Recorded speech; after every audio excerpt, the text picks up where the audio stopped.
Happy Friday, everybody. I want to introduce our panelists for tonight. We have Biz, HD, Enos, Mistaken. I'm Shan Monet, and this is a Chic critique. Yo, yo. Am I too dark? I guess I should have done that and check. Check one, check two. I can't hold back. I'm in love with you. Hey, hey. Know what song that is? Never mind. No, Okay. absolutely not. I want to do for you. Check one, check. Oh, I can't remember what it was. Okay. It's a Teddy song for sure, but I can't remember what song it is. I don't know, Mistaken. So Mistaken has some wifely duty, so she'll be in and out. So, how's everybody's week going? Well, the week. How was the week? Uneventful. Normal shit. Normal, right? I tried one of those sensory deprivation tanks this week. Loved it. Amazing. You try what? A sensory deprivation tank. Oh, okay. Did you take any stimulants with it? I did not this time. It was my first time, but I definitely felt like I should have. Okay. So what senses did they deprive you of? So you're in like a tank where you just like float in the water. So there's no weight or anything like that. And then there's no light, no sound. So just about all of it except for you, yourself, and your thoughts. It's just me, myself, and I. It's all I got in the end. I bet y'all know that song. Like, y'all know that Beyonce, don't you? Jeez. I'm No. joking. You don't know that song? You're a lie. You are. I know the song, but you say y'all love y'all some Beyonce. I said no. Yeah, I try to get my lighting. I gotta get these two lights up here replaced. They too tall for me. Even though Beyonce is extremely commercial, she's extremely commercial. She still let it be known that, you know what I'm saying, she still got some, she blow, you know what I'm saying, she get down. You can't deny that. She blow, she get down. You mean she sings? Exactly. Oh. I was about to say, I mean, she probably I was like, what's she blowing? Y'all know I'm like the clueless one on the panel. Like, what does it mean by that? You ever heard Partition? Well, where you from? Shamona? Is that how you pronounce it? Shan Monet. Shan Monet. Monet is my middle name. Okay. I am from Alabama. Okay. Maybe it's just Chicago slang. Oh, possibly. Oh yeah. You know, it's so funny. I was supposed to move to Chicago right out of college, and I the day I was supposed to leave to go to my job, I reneged. Why so? Because I heard it was going to be it was like South Cottage Grove, and I heard that was in like not so friendly area. Yeah, that's fair. Yeah, that's fair. I'm a little nervous because I was by myself. I was so young. I mean, today I wouldn't care, but when I was younger, I'm like, I'm not about that life. Yeah. No, that's definitely the hood, and if you're not in the hood, you right next door to it. Yeah, I wasn't ready for the hood. Oh, yeah. Yeah. Even though they were going to pay me well, I just didn't. But anyway, tonight we are talking about women no longer being raised as wives. Seems to be the growing, you know, I can hear anything. If I've heard anything this week from the men on social media, it's y'all ain't be raised to be wives no more. Like, I want to know exactly what do you mean by that? What does that mean to you? We're going to have a conversation about it. Okay. Tonight. Once people turn their videos on, Marky Mark. Can somebody call Marky Mark? He told me he's had something today went on. And he'll be here later. Mm-hmm. Okay, so what do you think people mean by that? Young, especially the men on the panel. Why do you guys think that women aren't being raised to be wives? And do people ever been raised to be wives? So, and I was kind of talking about this not too long ago with someone, and not necessarily being wives, but I feel like back in the day that was somewhat common in the sense of with being in church, right? In church, if you remember or if you guys went, for women, I don't think they had it for the boys. Well, I think it was like a joint thing, but purity class, right? That kind of taught you how to be uh, a respectable young lady growing up into being a woman. And with church being so taboo kind of now in this generation, and especially with the sexy reds being more popular, I don't think as a whole women are necessarily being taught how to be wives. But even at the same time, I think that it's the same deal with men as well. Men aren't being taught how to be husbands, so it's really a lose lose on both ends of that spectrum.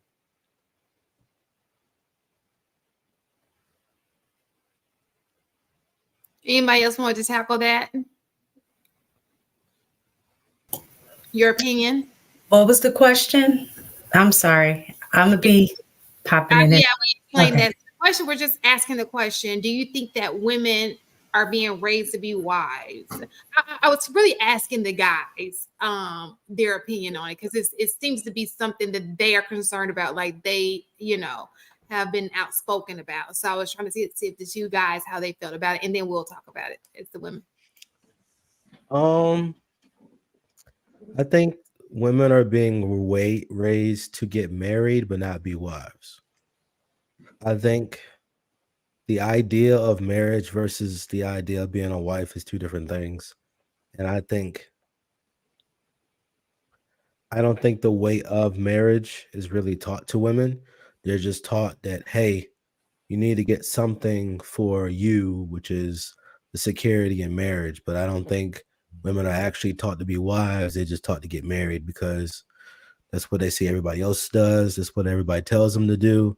And I just think that I don't think women understand the responsibility that comes with being a wife, or understanding like the grounding, the foundation of it.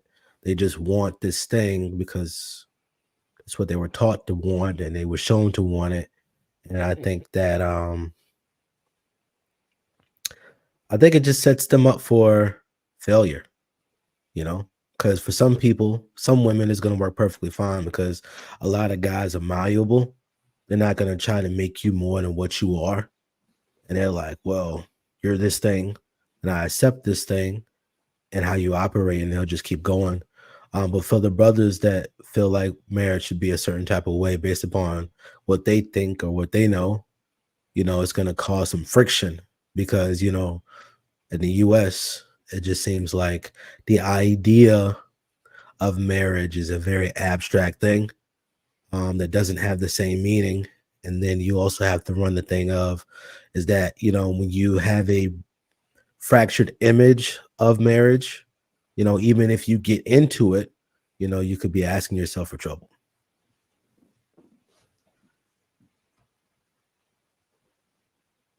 Ladies, what do you guys think?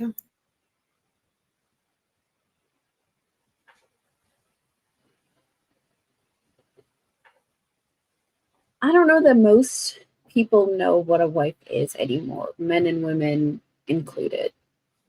I think men have this idea of what a wife should be. Women have this idea of what a wife should be. Nobody's discussing what the definitions are with the people that they're looking to enter into marriage with, if they even want marriage at all.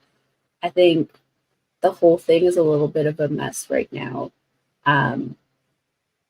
But specifically, are women raised to be wives? I think a lot of them are.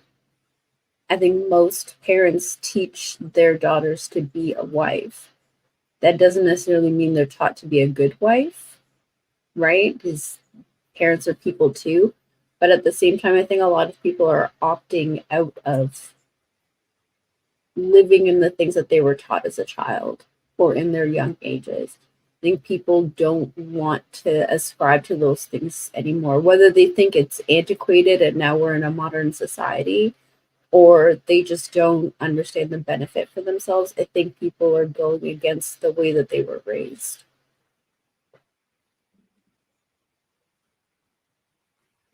I'm not sure, just in general, if women have been taught to be wives to begin with. And what I mean by is direct instruction. I think a lot of learning how to be the wife was watching mom be wife to dad, and not necessarily direct instruction. And then when you go like, back in the day, it was just certain things like you didn't see your parents argue, right? They would do that behind closed doors.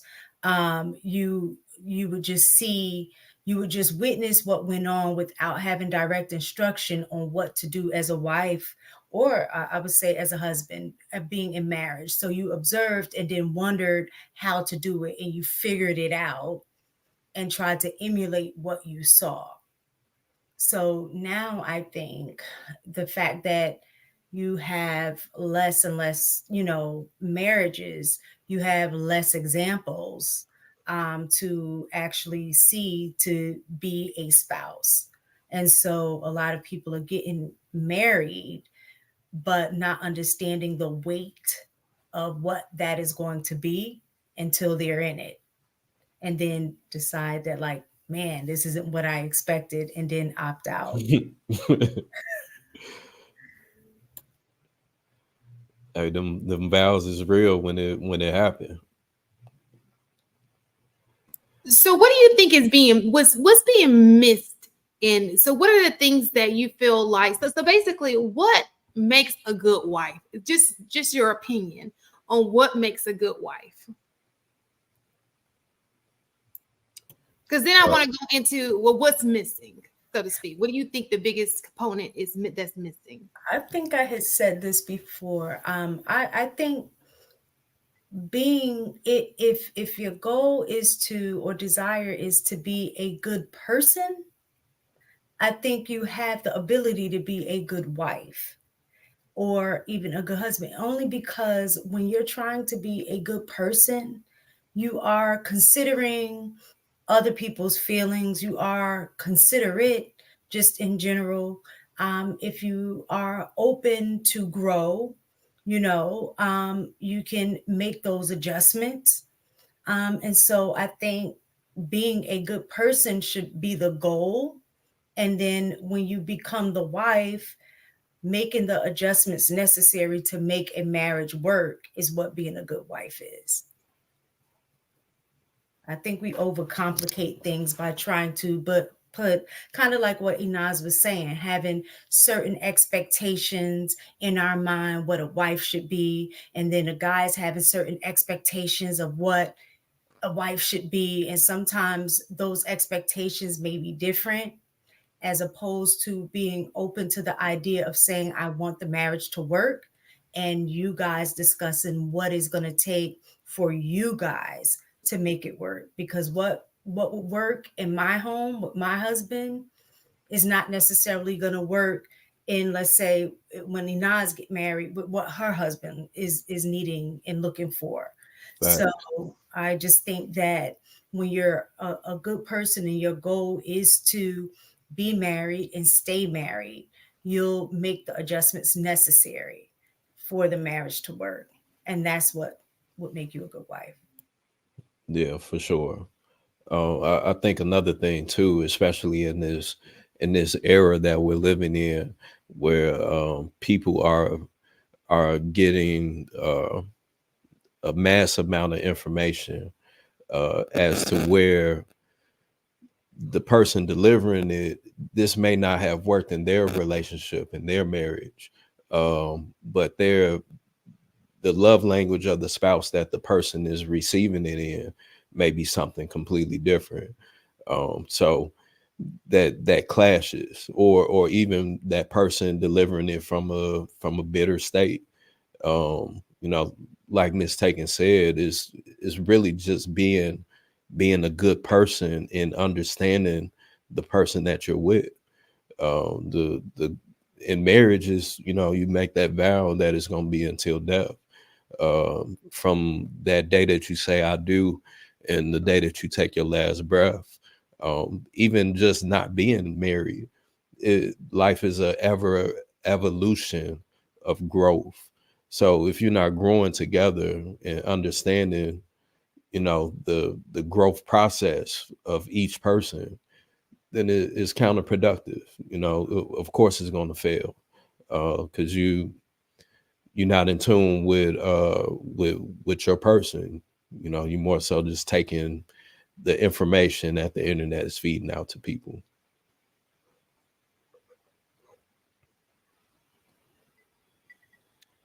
I would say a good wife is relative to the person that she's in covenant with. I also would say more times than not, what I would think is a good wife is a woman that's respectable. She's honorable. She's understanding to a degree.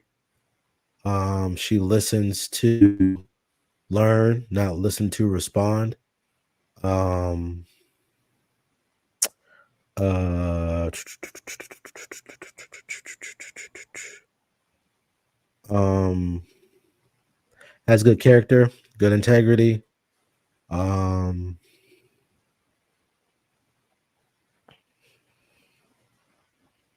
and then the other stuff is variable based upon the husband she chooses and the belief process of what she thinks marriage is. Because in all actuality, even some of the people that we think are good people, good wives or good whatever, you know, it's relative based upon our thought process.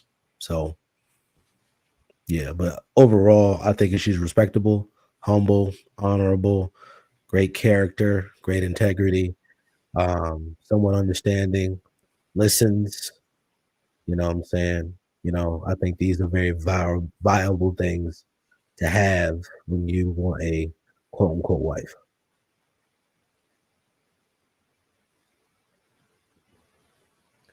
Yeah, yeah, I agree. I think it's subjective. Okay. Have you been married before, Wiz?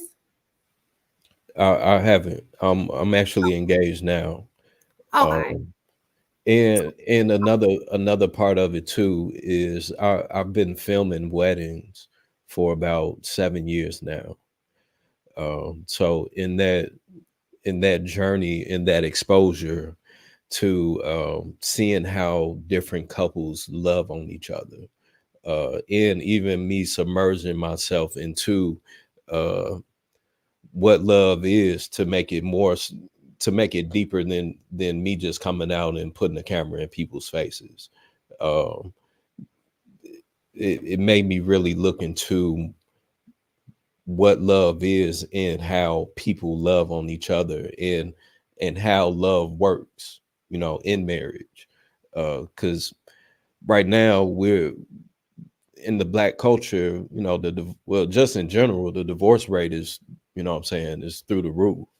But people still get married every year. So what makes the relationship works, and what doesn't make the relationship works, of course, has to be understood before, you know, making that jump.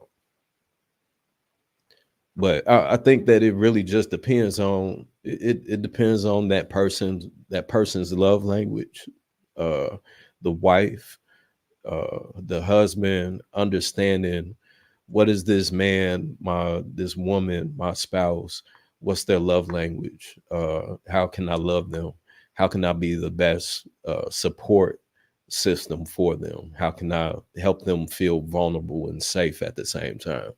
um, for men, one thing that's always been attractive to me is how do I see this woman interact with children? You know, how is she able to nurture children and people? Um, you know, that I think that that's a huge part of being a wife as well.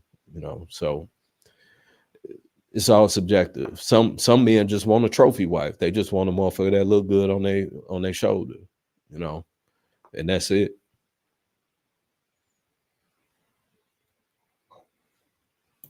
Ina, say what you were gonna say. So I was going to say that the intricacies may depend on the person, but I think there's some generalities that you can apply across the board, right? Does the person have good character? Does the person have good values? Does the person inspire peace? Is the person somebody who would be a good mother? Like those things are pretty static. What that looks like to you specifically is probably going to look different to another man, right?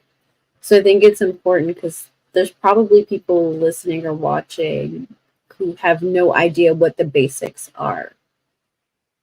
So I love some of the things that people listed. I was always taught that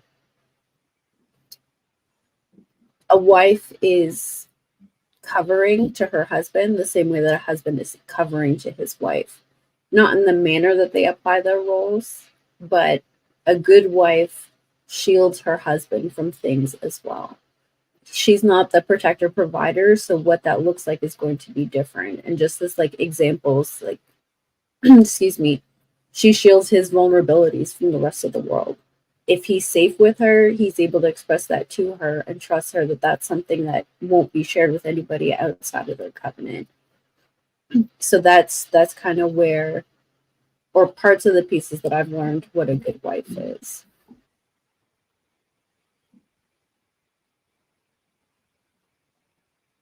You know something that's interesting that I thought of earlier that kind of like coincides with this conversation.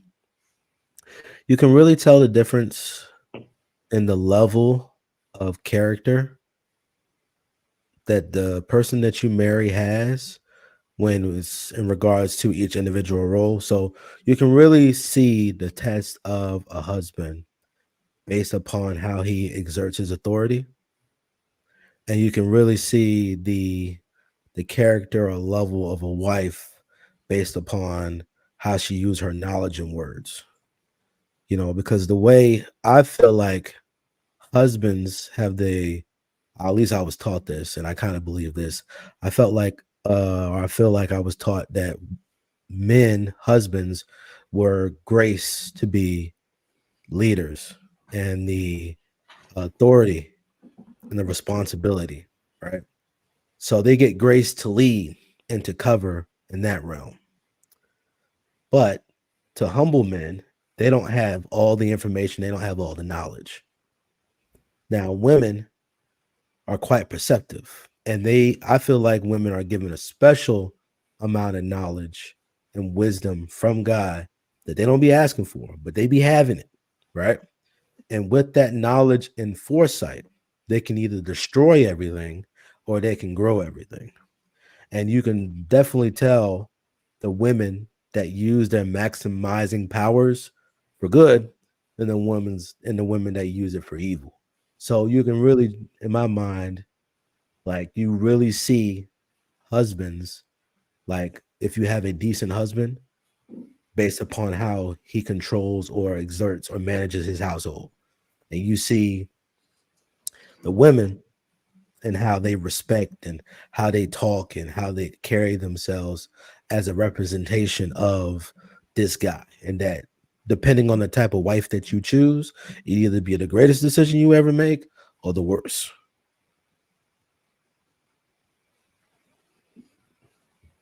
Facts. Just had this thought in my head that just came in. So I kind of want you guys feedback on it. Do you think is important or more important? Like I think the responsibility we normally say that it's up to the mom to teach a daughter to be a good wife. But my thought that I just came, I think it's important for the mom to teach the girls to be a woman, to be a lady. But I think it makes more sense for the dad to teach the daughter how to be a wife. And vice versa. Like I think it's very important for a dad to teach his son how to be a man and take care, of the home and in a role as a man. But I think it's important for the mom to teach him how to love as a husband, Hmm. right? So I'm wondering, like, what are y'all thoughts on that? Because I know typically we say it's for a man to teach another, like his son, how to be a husband, and a Hmm. woman to teach their daughter how to be a wife. But I think a man only knows how to teach through a man's lens, whereas sometimes that don't align with what a woman needs, and vice versa. Yeah. No, everything that you said is true.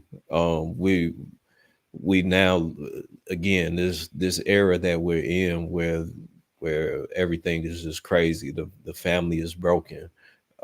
As you stated, the the husband does teach the daughter how to be a wife, and vice versa. Is really all a joint venture of pouring into your seed to make them the best person that they can be. Uh, Growing up, I grew up in a single parent home, uh, but there, what I took in and what I learned as being the oldest in the house, the oldest child, was that um, it's my duty to take out the trash. It's my duty to make sure that everybody is in the house is safe. It's my duty to make sure I hold the door for my mama. That um, if we went and bought groceries, I'm bringing in all the groceries. You know what I'm saying? Those basic standards of being uh, of becoming a man is essentially the same thing that a wife would expect for their husband, from their husband. So I mean, it all goes hand in hand. But we're in this age where so many broken families, and where uh, men walk away from their responsibilities, and women prevent men from, what I'm saying, stepping up and doing what they got to do sometimes. So it is, everybody is kind of taking, is objective to those roles, to the gender roles that we have, but is absolutely needed in this cycle of life and for the longevity of the Black family. So, the only thing about it is, I think that when we speak on these panels, everything is in general, right? It's not a one. I think that it's important to say it's not a one size fits all Right. situation. Because I've met men who don't feel like they like strong women. I've met men who they just look for different things. When I walk into the in the real life, it's not what I see. What we talk about is not what I see. For example, the femininity, like I actually see the opposite a lot more than I see.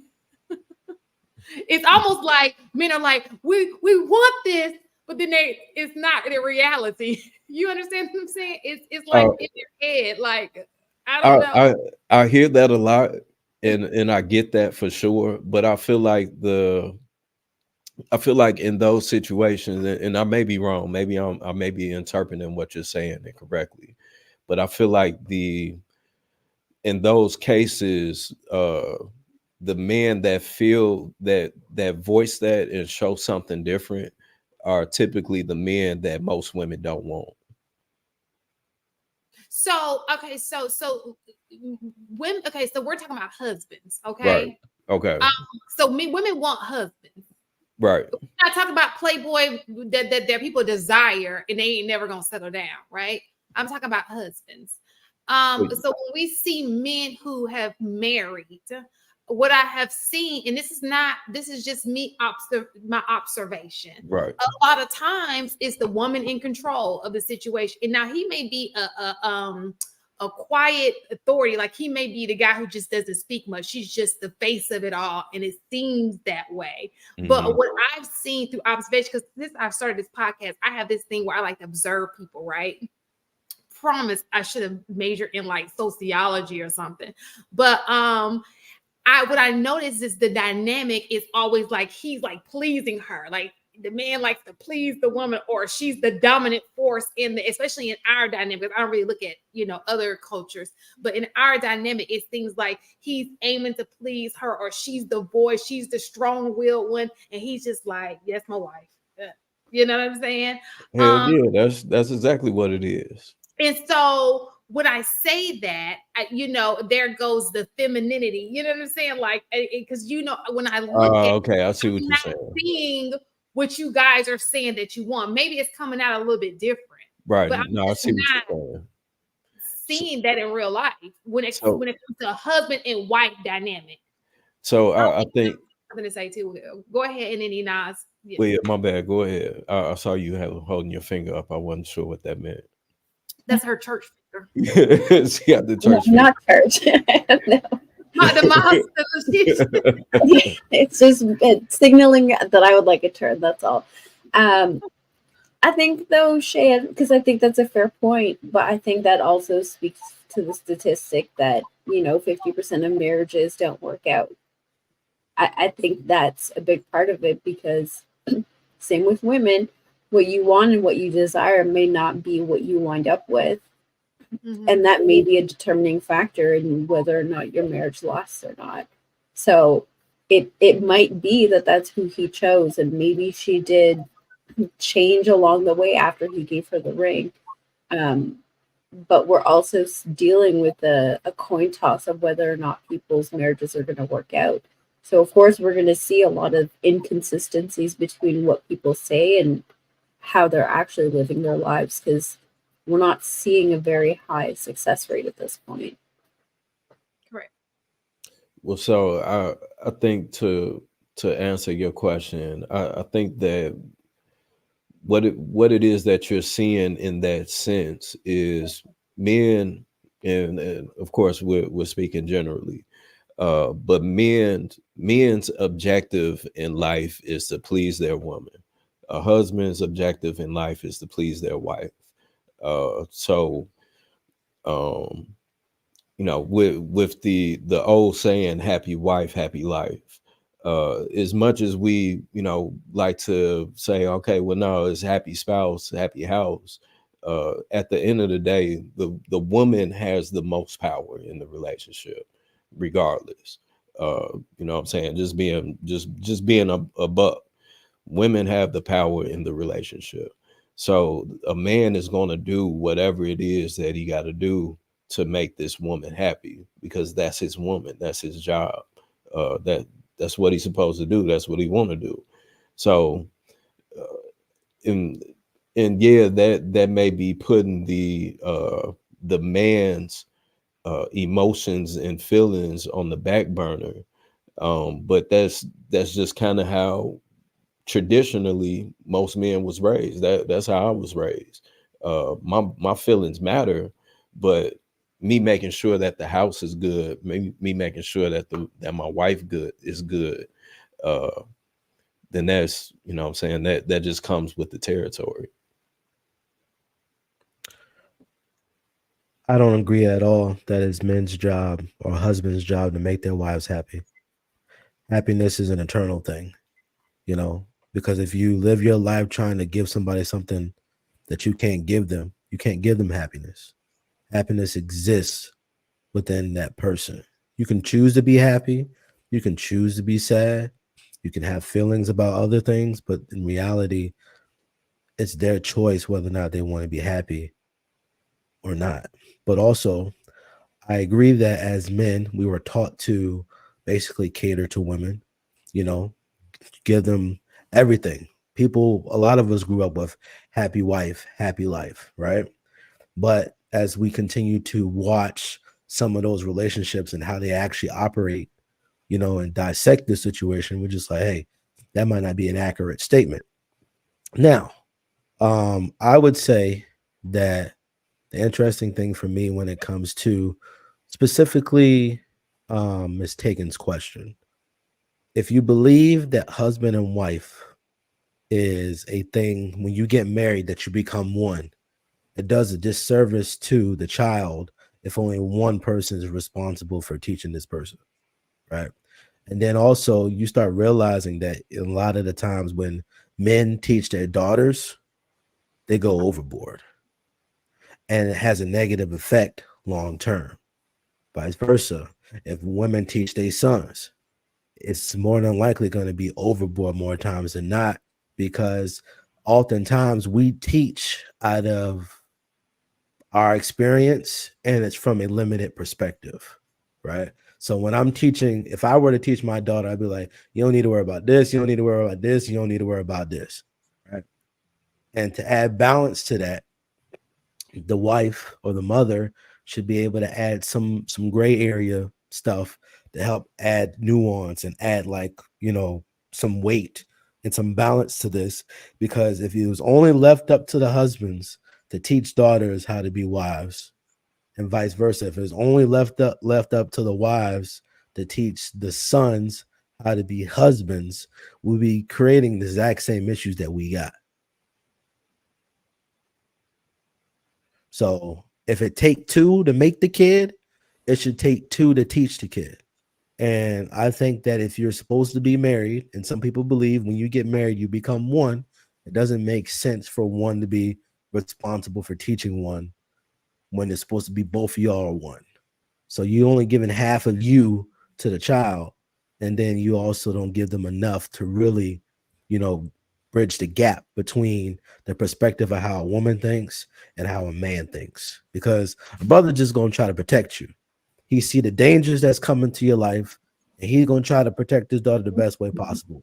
And also, a lot of brothers, especially in different cultures, they're not even trying to protect themselves, protect the children as much as you think. Really, they're trying to get these kids out of the house so that he's not responsible.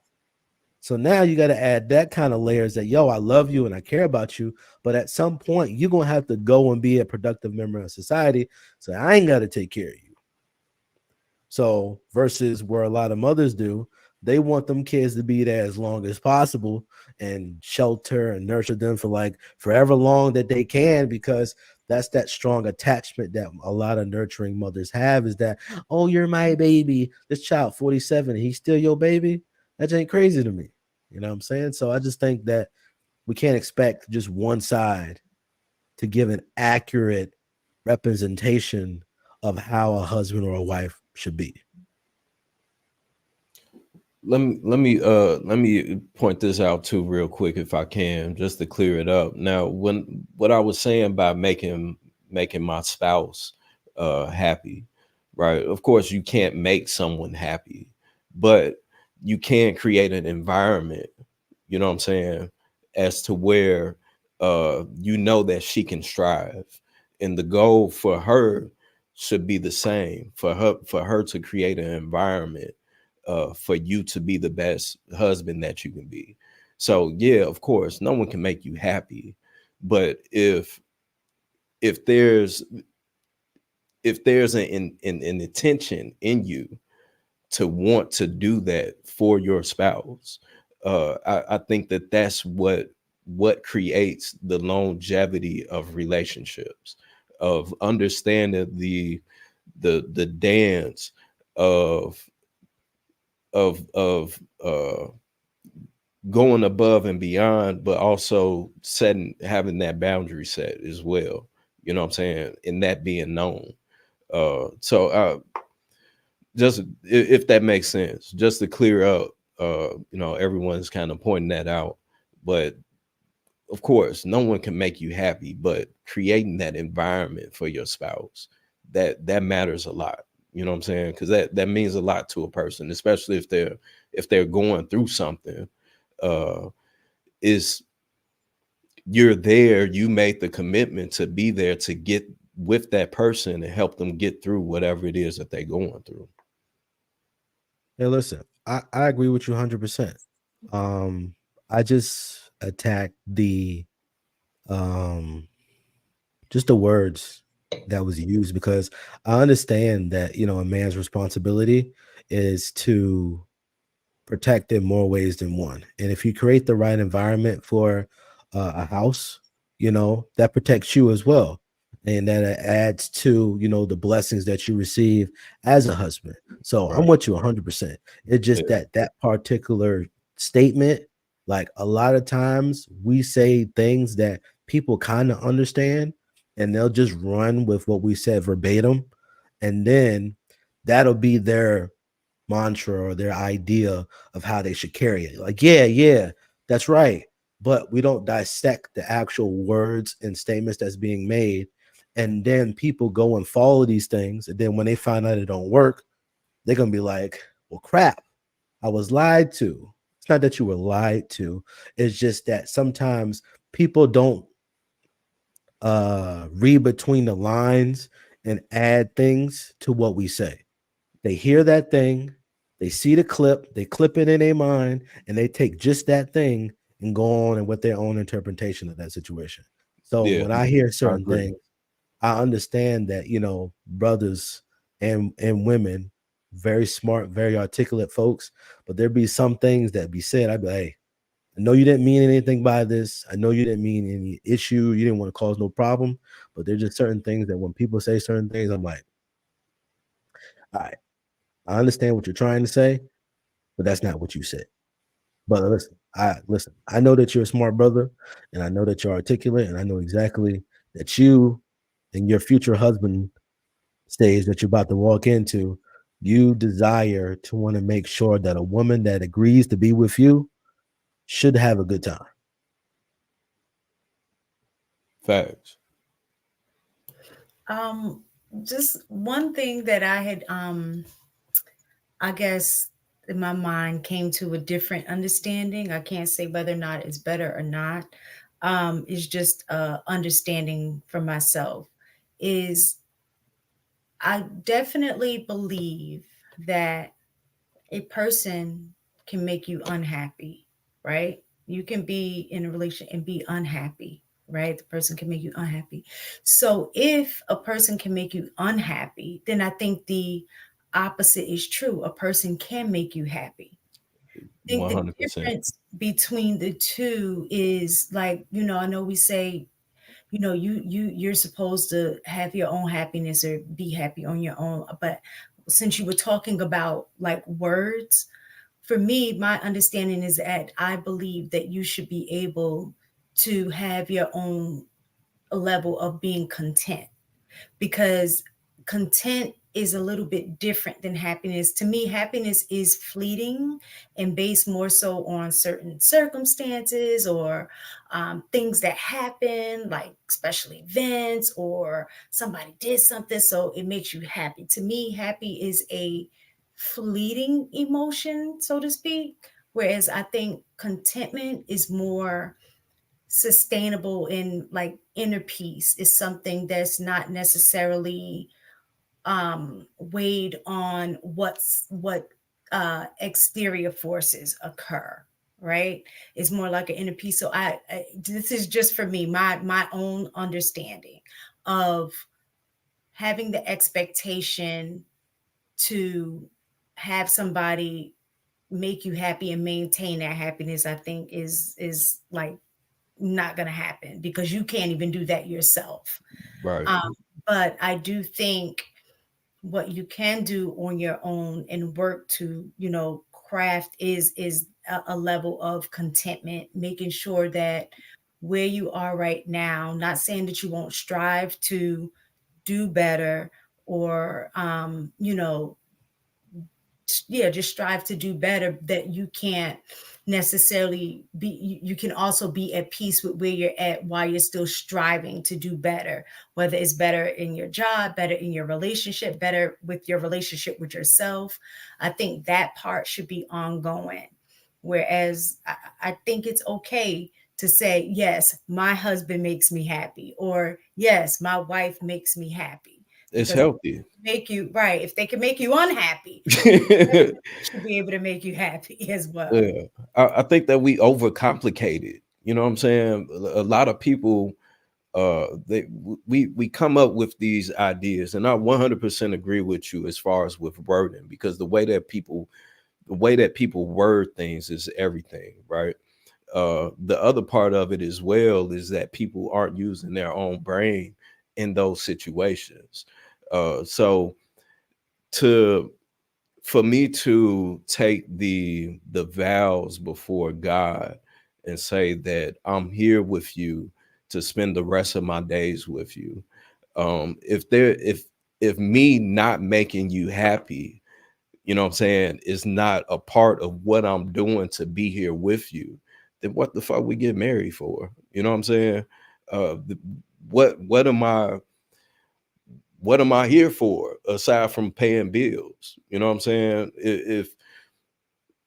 If my old lady come in the crib, she had a bad day, whatever, um, and I see it, and me going out of my way to run her bath water, you know what I'm saying, and pour her a glass of wine, that's me making her happy. You know what I'm saying? It's not me putting on a going and making a 3-course meal and trying to get somebody to come in and, you know what I'm saying, do the extreme. It's just doing the basics of showing that I love this woman, and my goal is to try to make life as easy as possible together so that we can spend as much of it together. Okay, here's my counter. But Um, I think it's important to say, I don't think she wants to do anything less than him. I will hope it's reciprocated, if that makes sense. At the minimum, what am I here for if it's not reciprocated? well, the thing is the vows covers all of that. It's for richer, for poor, sickness and health. There are seasons in life where you have nothing, you don't have much to give because of how life has become. So as much as it sounds nice to be like, oh, this person can make me happy, this person can make me sad. Let's use the example of cheating. Some people would be like, if you cheat on me, I'm not going to be happy about that. I don't like it. You know, listen, I'm pissed off at you. You don't make me happy because you cheated on me. Another person can have a perspective of, I mean, you're just a guy and you'd be cheating. And I understand that about you. And that doesn't make me any less happy or upset with you because I understand you. So there's a way that you can feel good about a person. This person makes me feel good, or quote unquote, I feel happy, but I still think it relies heavily on your perspective on what happiness is. If you think happiness is just you feeling good, that's a different argument. And I think that the great thing that everybody should strive for in a marriage specifically is the outserving portion. If you take care of that person and that person takes care of you, everybody's taken care of. It's a very simple concept that, listen, if you outserving each other, then that means that even though you're not thinking about yourself, you're thinking about her. If she has the same mindset that you have, everybody's being taken care of at the same time. Your needs ain't the same as hers and vice versa. So I understand the idea of what you're saying, Ms. Taken. I get it. But overall, I still think there's a strong perspective issue as far as, like how you think and how you receive the information in front of you dictates how you feel about those things that you got going on. So this is, so I'm not married, so this is just my input. Now I will say that there are times when you talk about happy. Now, if your happiness is almost weighing on your mental health, basically. If you're getting to the point where you're depressed, this dude is literally, or this woman is literally bringing on depression, because there are situations like this, um, not unhealthy situations. I think that it's probably time, because your health is your wealth, right? it's probably time to leave the situation. Now, if you're just saying superficial happiness, like, oh, I just feel like I deserve better, that's totally different. But I will also say that when it comes, the last episode, and I try to make them not talk about it, but Marcus them, they real hard headed. We talked about, relationships towards the end. And my thing is this: if you're doing something consistently in a relationship and it's damaging a relationship, and that's for her and for him. For example, women like to, not have sex. I've heard that the sex life goes down. That can be detrimental to the relationship. She should not be doing that. On the flip side, if he's out here, giving it to everybody can get it, that too can be a problem with the relationship. And it's like, how many times are going to say this over and over and over again? The arguments, if y'all sitting here fighting over the same thing. I think that people should always work to be better, right? I do believe, the vows do say for rich or for poor. They don't say for lazy. They don't say for I'm just gonna not do my job. I'm in a relationship. I'm just gonna be the bum. I'm not the same person I showed up to be. It don't say none of that, right? So with that being said, we have to, if you're gonna work into a relationship, it's not a place where you should just be like, I got it. I'm gonna stop working on it. Because that's when you get in trouble, and that's where all of these issues start to come up. It's not, she should love me anyway, even though I've gained 50 pounds and I just sit on the couch and I don't do nothing. I lost my job, but I'm not looking for another one. No. Get up.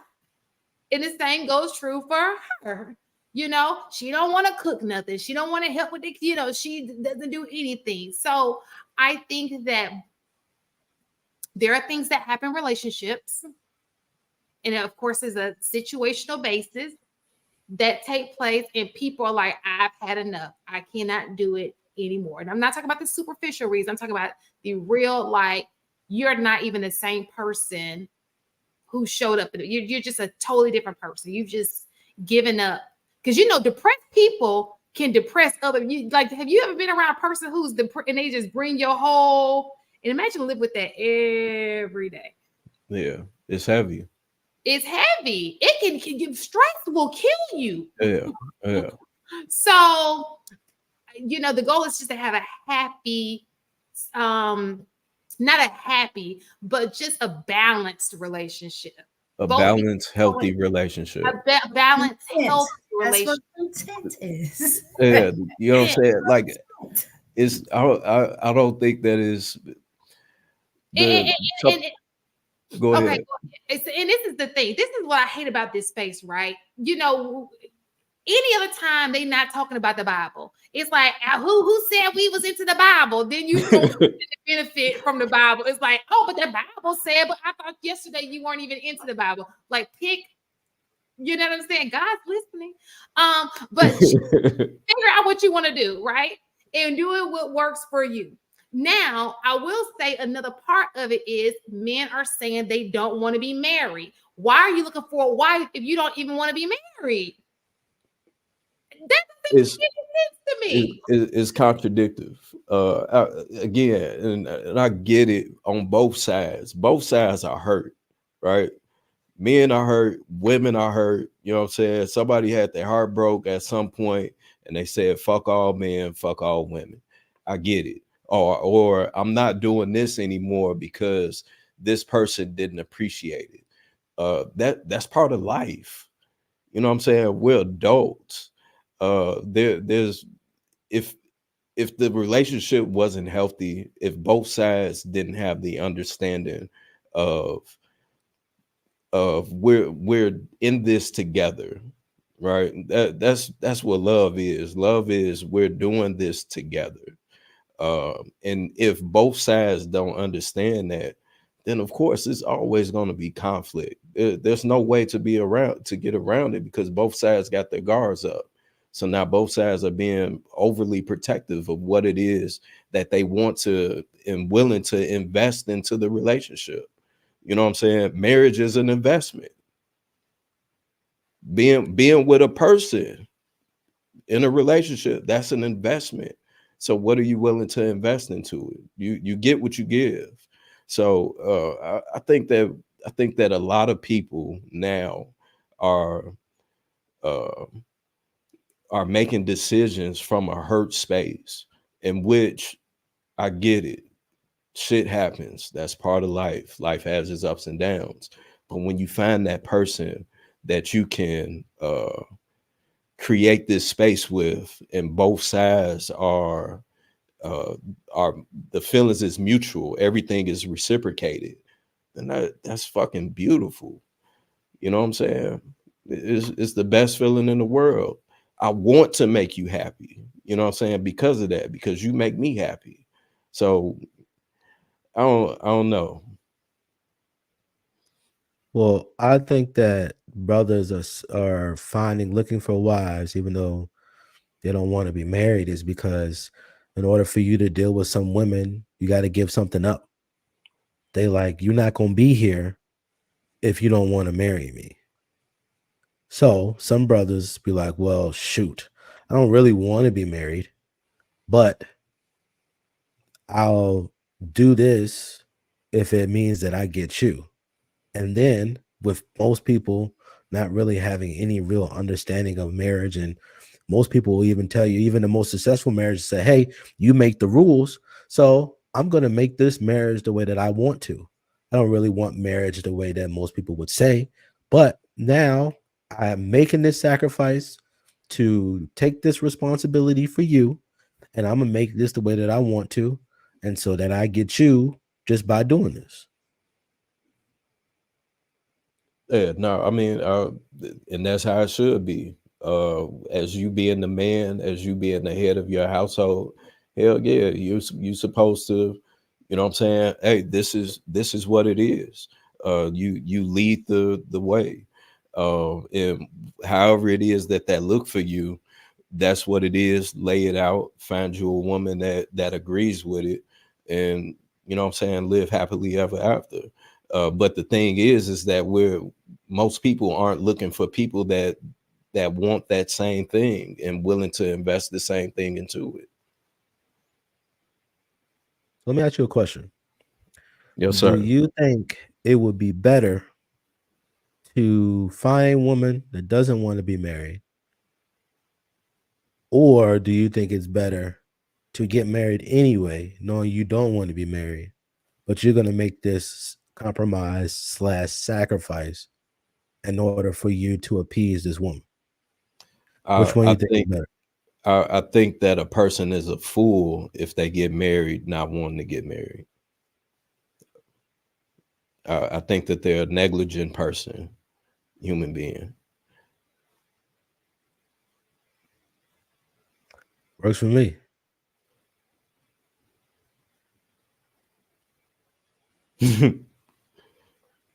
Yeah, I think that's just being negligent. What's up, brother? Apologies to everybody for being late. I had a funeral today that I spaced out on, and a couple people that I lost this week. So My they condolences. work with me. Thank you. Uh, we got Elam with 1999. There's no such thing as a love language, energy, and zodiac. You know your wife is before you know who your wife is before you marry her, from her action and treatment, equally yoked, and not who makes more money. The softness of a woman is her greatest asset, I would assume he was going to say. I agree with portions of that. Elam with the 499. A man's job is to carry the family on his back like an atlas. Women are to get guidance from the husband and be over the children. 19 years married, y'all, at 39. So he got married at 20. Congratulations, brother. Keep doing Yeah, your congratulations. thing. Again, people say you can't have relationships and move forward. In the past, I was with a lot of my homies. They all got women or wives, and this brother got 19 years in. So it ain't what you do, it's how you do it. You can make it work. Absolutely. I would have to question him saying that there's no such thing as love languages. In which I think that there are absolutely uh, levels or different types of love languages for different type of women. There most there's most women can be categorized in different categories or whatnot, that they appreciate one thing over the other compared to a different woman. And understanding that, you know what I'm saying, is important. A woman's love language, if they're a introvert, may not be you taking them out to the club, but more so going and setting up a bar at the house or something, you know what I'm saying, compared to an extrovert, as to where she will want to get out and be trophied as a trophy wife. You know what I'm saying? There's some women that want to be held on that pedestal, and there's some that don't. That's all a part of a woman's love language, of a person's love language. You know, same thing for men. Some men are more laid back. I'm gonna play the background type of deal, woo, woo, woo. And there's some men that, you know what I'm saying, that's flashy. They flashy as hell. I did a wedding where the wife had gifted her husband a watch. And it was, you know what I'm saying, it was a blingy ass watch, you know, shiny as hell. And on camera, when he looking at the watch and he putting it on, he like, man, this ain't even my style. You know what I'm saying? That's knowing someone's love language. So I You would know have to say that's that reminds me of, I always said to myself, when my husband gets, when my guy comes engaged with me, I'm gonna give him a Rolex. yeah. Like, gives me a ring, I'm gonna Now give him what kind of Rolex though? You know what I'm I know it's saying? different levels. I can't do that presidential. Yeah, you know what I'm saying? Is it gonna be a bust down? Is it, you know what I'm saying, nothing on the It's bezel, gonna or be you the gonna get Lord. it rocked out? We in baby steps. A little Yeah, small investment. if a woman gets me a Rolex, I'd be cool. But I want a different kind of watch, like a Tag Heuer or a Breitling. I don't like the logo of Rolex. It bothers me a great deal. Why? Uh, why? Hmm. Because it looked like a little King Trident looking crown. Like the crown just bothers me the way that it looks. The Like, tag heuer and crown look like a shield. It's like very similar. no, but it's even the way the watches look. Like, really, don't. It's just like a Louis bag. Like, the only reason why you're paying for this watch is because Rolex is on it. It don't really look like that exciting of a watch. Like, it don't really give off style or anything like that. You just know it has value because you know the name. Just like when you find out like certain cars, like a Bentley or Rolls Royce, is literally another car. Like, it's like you're really just paying for the image of this thing and the name of this thing. You're not actually paying for it because it's actually better. Well, the Bentley Well, that's, kind yeah, of is that's better. arguable. Like That's when that Fin arguable. come out at 60, you be like, God damn. Yeah, And then that that's V12, arguable, it bro. hit different. Yeah, Like that if you was to argue like I don't know like well, we're not gonna get into cars and shit, Yeah, but let's I get what you.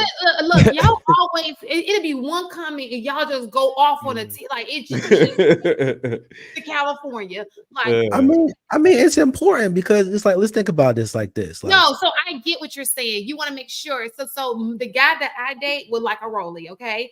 So she needs to Rolling, understand what rolling, your rolling with a intention is. So now bezel. we know HD exactly, does not want a Rolly from me, okay? yeah, exactly. I literally said that's the first thing I said. I said I would be cool, but I was like, I wouldn't personally want a Rolex. I want a Breitling or a Tag Heuer or something And like that's that. what she would need to learn about you, right? Get him a Steele's Timex and call it a day. And there it is. You have to learn your partner, and that this is a simple case of what we've been talking about the whole time. Everybody is different.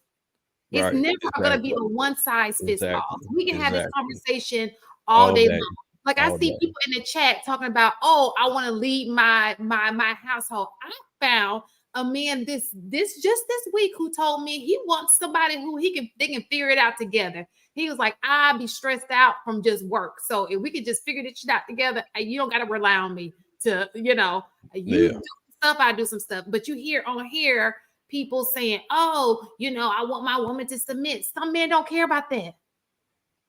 They just Right. want it to work. Right.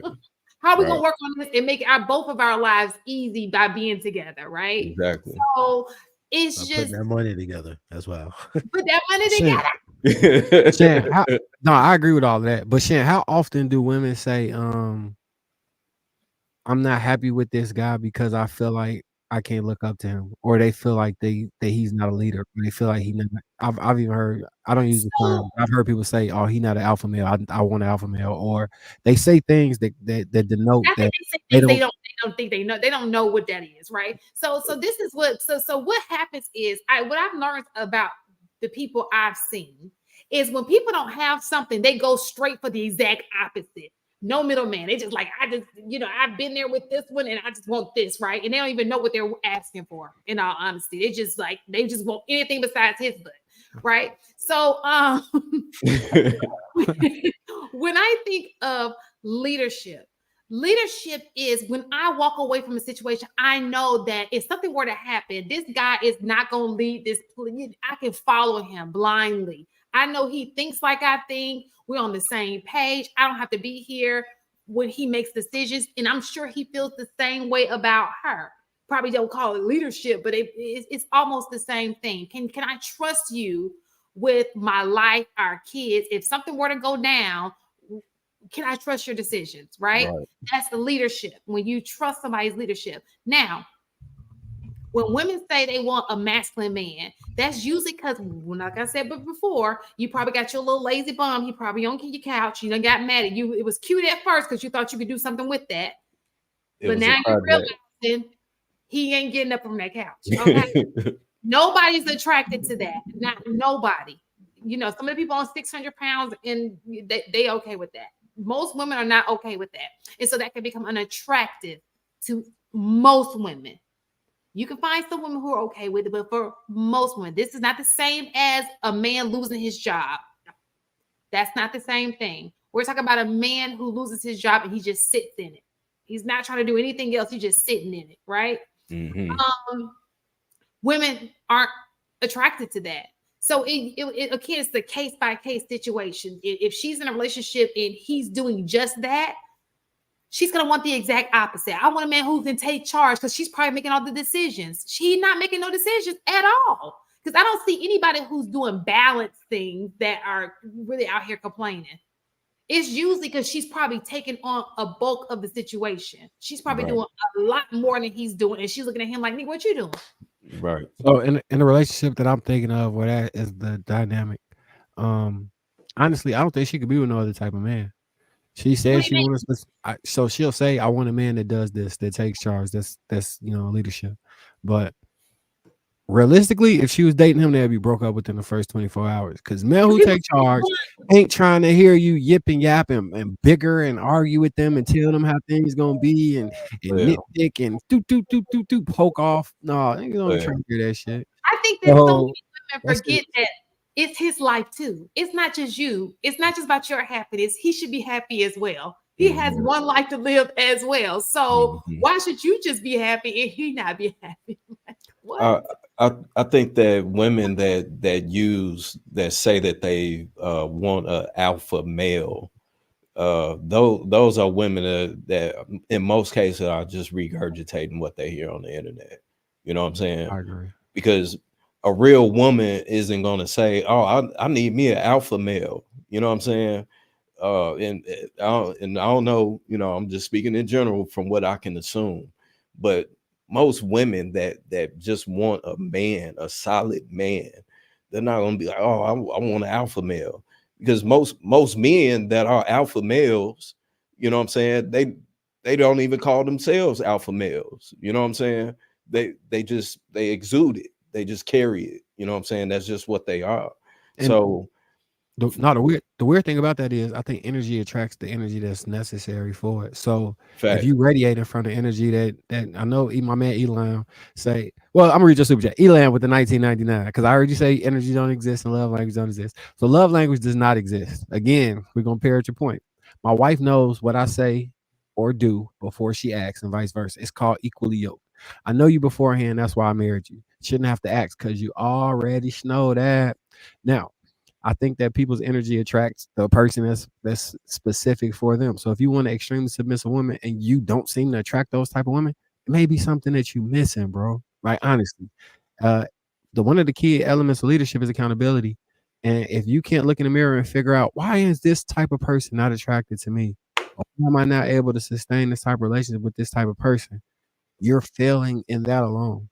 Because I could pick apart like, hey, I failed at this, and this is the reason why. My time management wasn't how I would like it to be. I didn't prioritize, and then you break that down, and then you try and work on those things. But yeah, you can't be claiming to be all these things and not understand what accountability actually look like. So that may be the solution for somebody that's struggling with that. Appreciate the 1999, Elon. Yes, sir. So I wanted to address that comment too. I think sometimes when somebody's been married for that long, they've gotten to a routine, so they have that understanding of each other, right? The love languages isn't supposed to be a crutch, it's supposed to be a tool to understand your person more, to get to that place. You're not supposed to hold on to it or leverage it over each other. It's supposed to be in the beginning stages to allow you to understand what makes that person feel appreciated, what makes them feel warm, what makes them feel validated, until you can get to that place where Elam was talking about just kind of stepping side by side automatically. Yeah, yeah, absolutely. I think that what the love language is and what it is that he's used comparing it to is two different things. Um, saying that my wife knows, you know what I'm saying, what I'm thinking before I say it, that's not necessarily a love language. You know what I'm saying? That's your wife just knowing who you are. We're repetitive creatures. We're creatures of habits, especially men. So if your wife of 29 years or however long you said doesn't know you at this point, then that's a big problem. Like I would hope that she would be able to, you know what I'm saying, know what you're about to say. Yeah, that's being equally yoked, but y'all had to do the work in the beginning of understanding each other to even get to that point. That's why, again, why marriages don't have a longevity that it used to back in the day. Even though they may not have known about love languages, but with the advancement of technology and understanding relationships, uh, this is an actual fact. I again commend you on achieving what you achieve, but I think that that's a dangerous line to blur for people that are trying to get to that point of telling them that there aren't any love languages, and thus to leave them up to not understanding this person that they're committing their life to. Can somebody put up what couples light said? Just because that kind of stood out to me. No, not that one. The one at 11:25. Yeah. Needing a person to know your language is damage. Needing someone to give you something in order for you to feel validated is wrong. And I think that understanding of that, and even what Inaz said, is not on the mark. I don't think it's really about um, saying, I need you to do this to make me feel validated. It's very important for you to know how you need to be loved. So I think it's more of a need language, and I should be able to articulate what I need from my spouse or my mate, right? And vice versa.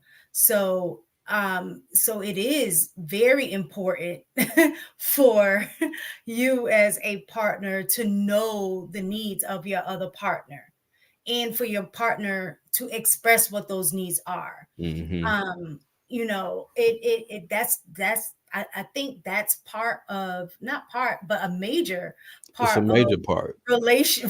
relationship with anybody, Yeah. whether it's a friendship, whether it's a marriage, whether it's a relationship with siblings. Shit, or even in business. Right. You need to know the needs of the person that you're dealing with in order to better communicate and build a stronger bond. So if you think that a love language or knowing your language, or knowing your needs is like not a good thing, I don't understand it. And it doesn't mean like validation in a sense of I need you to always tell me, X, Y, and Z so I can feel good about myself. No, that kind of work is individual work, but your partner should support you while you're going through the process of that work. But everybody needs some level of validation. That's just a human experience. It's a human experience. Like Yeah. I don't need validation, but you do. You do. Especially if you're in relationship with somebody. Like I'm quite sure Marcus likes to hear, or at times wants to hear. And we hear guys on here all the time talking about y'all don't appreciate men. Just that in general alone is saying, just in different They words, want to be validated. to validate me, right? So, I mean, as Marcus being a husband, I'm quite sure he appreciates when his wife says, you know what, babe, I appreciate the things that you do for us as a fam, as the head of our family. That's validation. He needs to hear that he's doing a good job, Yeah. from time to time. And same thing as a wife. I'm quite sure, I know I appreciate when my husband, just out of the blue says, you know what, I really appreciate the things that you do for us, or I really appreciate how you've been taking care of me. Right. That's a level of validation for me to let me know that he appreciates me and sees that I'm trying, that I'm doing a good job. You know what I'm saying?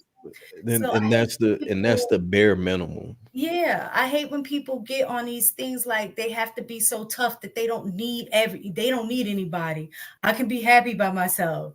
I don't need nobody's validation. Like we're supposed to be connected. We're built to be around other people. And so when you're in a marriage, that just supposed to deepen even further and just to act like, like, oh, no, it's not. I think it was a study done with some babies where they fed them, clothed them, changed their pamper, but they gave them no human interaction. I think those babies passed away.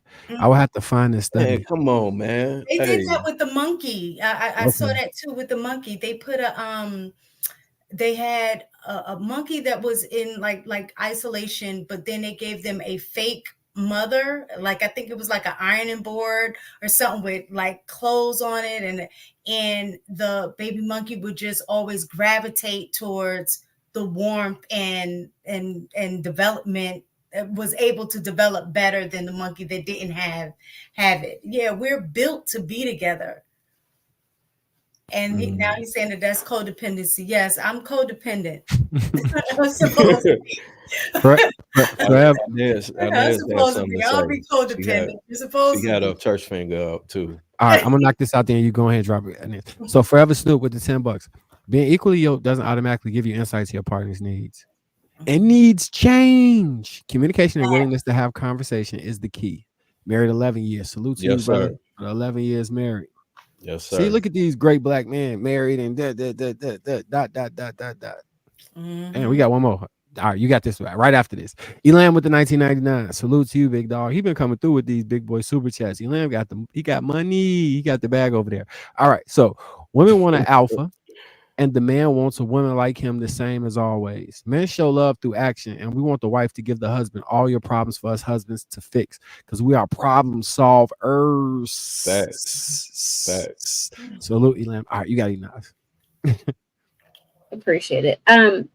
So I hate when people say like the idea of codependence, like we're not symbiotic creatures, like we don't need each other and like create our own little mini ecosystem in order to actually flourish. I think people would really need to understand what codependence means, because if you believe that asking your partner or your spouse to fulfill your needs is codependent, then you should never feel any sort of ways about the women that say, I don't need a man. Right. It just simply, it doesn't make sense. You need to, there needs to be more consistency in the messaging, because interdependence is really what it's supposed to be. We do need each other to flourish and reach our highest levels. But to what the other gentleman was saying, all that love languages is really supposed to do is give people language around expressing their needs. I think before this tool came out, a lot of people didn't understand how to articulate what these needs were. And this created parameters for people to have a common understanding and say, I need to be touched more often. I need to hear you say things more often. I need to feel more connected in the time that we spend together. It allowed people to have a way to talk to each other about these things where most people seem to be on the same page. Yes, needs change. I think as we change as human beings, those needs change, or the circumstances change, those needs change, and how they need to be fulfilled changes. If you've ever taken the test at two different points in time, it probably gave you two different sets of results. And that's proof of it. It's not supposed to be static. It's not supposed to be, well, you're not loving me this way. It's supposed to say, hey, this is just what I need more of. And I think people have taken this concept of this book and ran with it so far that we've all, or most of us, have missed the point. Yeah. So, what did you say, HD? I forgot the mic was all the way back there. My bad. But Look like you about to get a freestyle session from in the basement. So, The old TV Raps era. So to sum this all up, right? So we're saying that you had, so when we say women aren't, women aren't raised wives, they're just saying you aren't raised to coexist with another person in the same household and work together, have a partnership. That's what you're saying. You think that most women are raised to coexist? Do you think most people are raised to coexist with the opposite? So a man, a woman, a man, or whatever type of relationship that I don't think that that's the thing. No, I think like Mistaken says, it's just something you see. If you have two parents and you watch them all your life, you're doing it indirectly. But I don't think that people just sit there. Now, I do think that there was a wide school back in the day for the privilege, maybe like etiquette classes, all that kind of stuff. But for the majority, the people, I don't think that was a thing. I think that it's just, you're raised to be a woman. If you're a woman, you're raised to be a woman. Maybe you're in the kitchen because that's what women do, or you're raised to do things that women do. Men are raised to do what men do. I don't think it necessarily was like, oh, I'm raising you to be a husband. I'm raising you to be a wife. If you had to isolate it to such a complex thing as what it takes to be a illustrious, incredible, devoted, present, beautiful woman, to three things, right? Can y'all each give me the three things you say? If you do these three things, you're gonna be all right in a marriage. What do you think those three things in a marriage? Yeah. You do these three things, you will be all right in a marriage. What do you think those three things would be? I think that the first thing that you have to be open to is compromising. The second thing is vulnerability. And the third is being open to that growth and that change. You want to be firm in who you are so that you don't lose yourself, but you also want to be aware of, again, as human beings, we always grow and evolve. Who we all are 10 years ago is somebody completely different. Who we are 5 years ago, for some people a year ago, is completely different. So it's an ever evolving and changing thing. So I think that those three things will equate to a healthy and long-lasting marriage.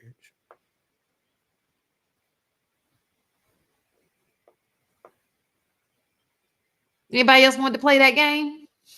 All right. So I say, first and foremost, listen to learn. It's the first thing I tell a woman. You need to listen to learn. Don't listen to respond, because women are very good at hearing one thing and attacking just that one thing instead of actually genuinely approaching the conversation in good faith, and just like really trying to understand what's the purpose of what's being said. Okay, that's one. Two, realize everything ain't about you. Some of the issues that your husband has with you have nothing to do with you. Some of the things that he needs you to do or that you need to do, um, are about the bigger picture, not just your personal picture. So yeah, it's not always about you. The third thing is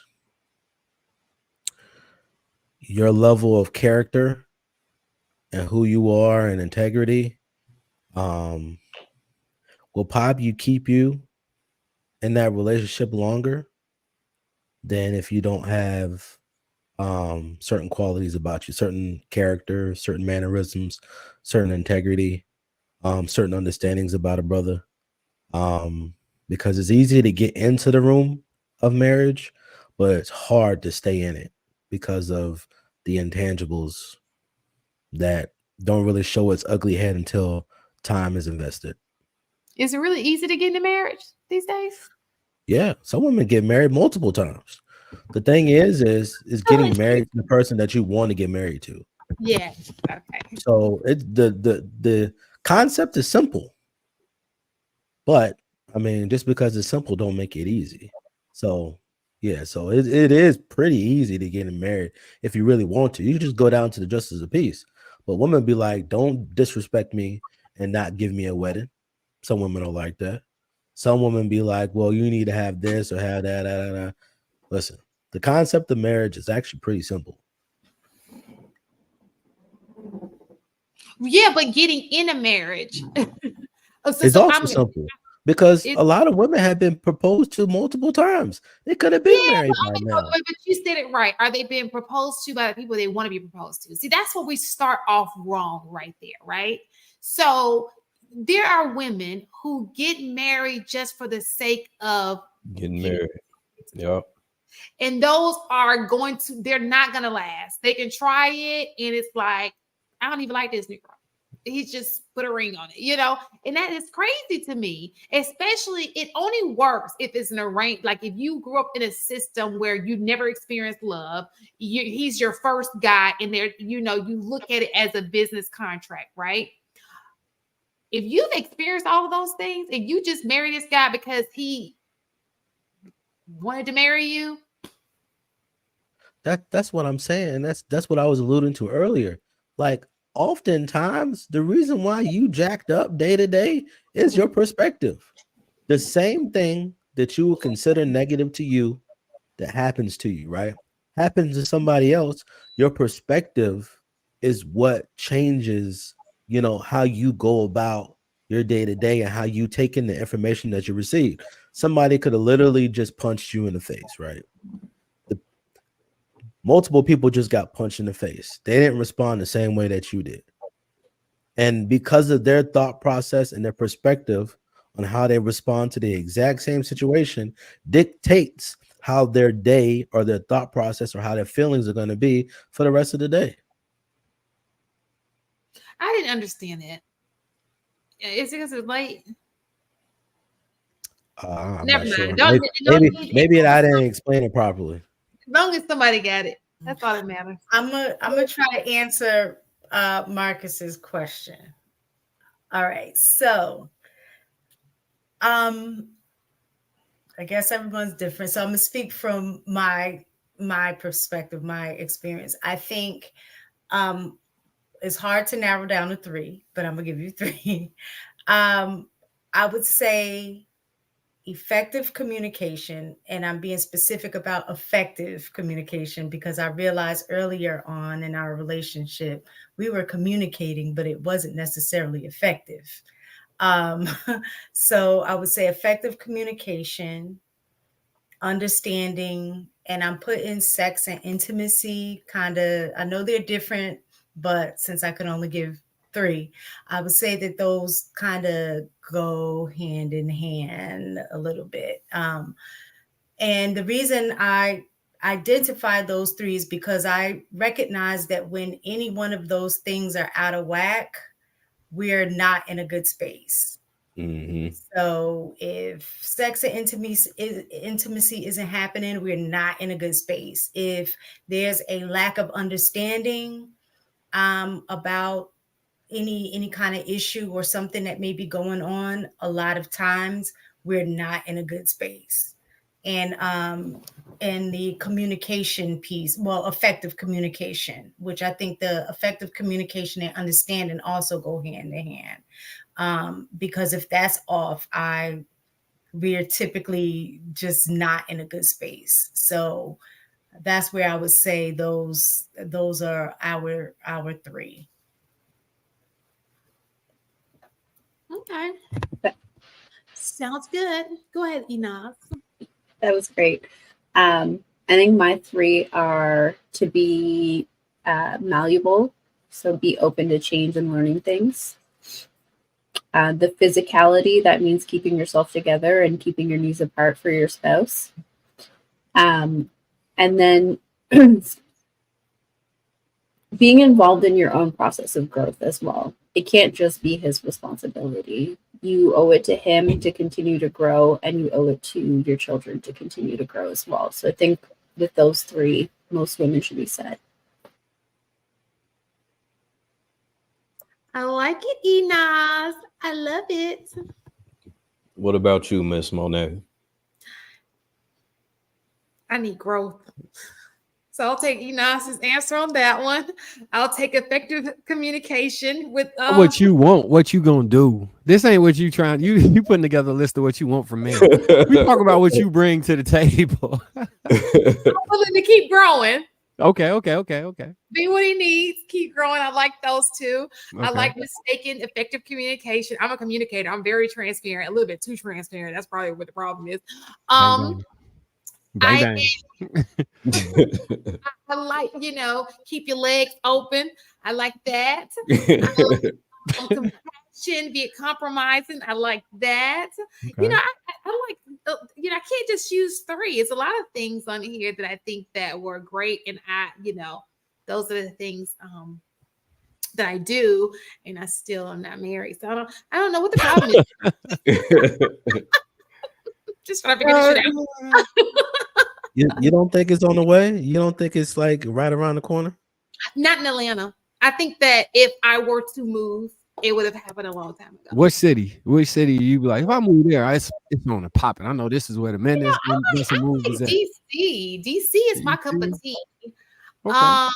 Hey, you might as well come to Chicago, find you a real one. Chicago. Yeah, come find you a real one. Man, it's cold as hell. Real one. What they look like? This one. This one. Really? Miss Hagen, you see all this cap coming off of her right now? She got a one of them cheese caps from Wisconsin right now. Don't know what a Chicago real one is. Knock it off. Okay. So it's different kind of real. We're talking about like y'all kind of real or like real, like what's real? You see the cap radiating off of her? Real. You see her?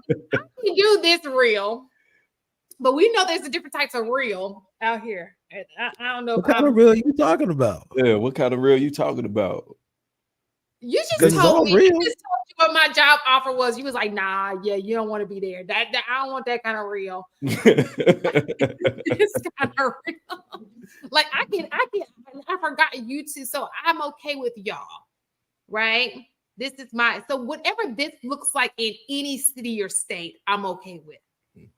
Does that make sense? So no, because I feel like you just tried to test our gangster real quick. Because she was like, real? Or real y'all? I just don't want to talk to my cousins. What is you talking about? In Chicago. And it's certain reals. She's just trying to say she don't want that.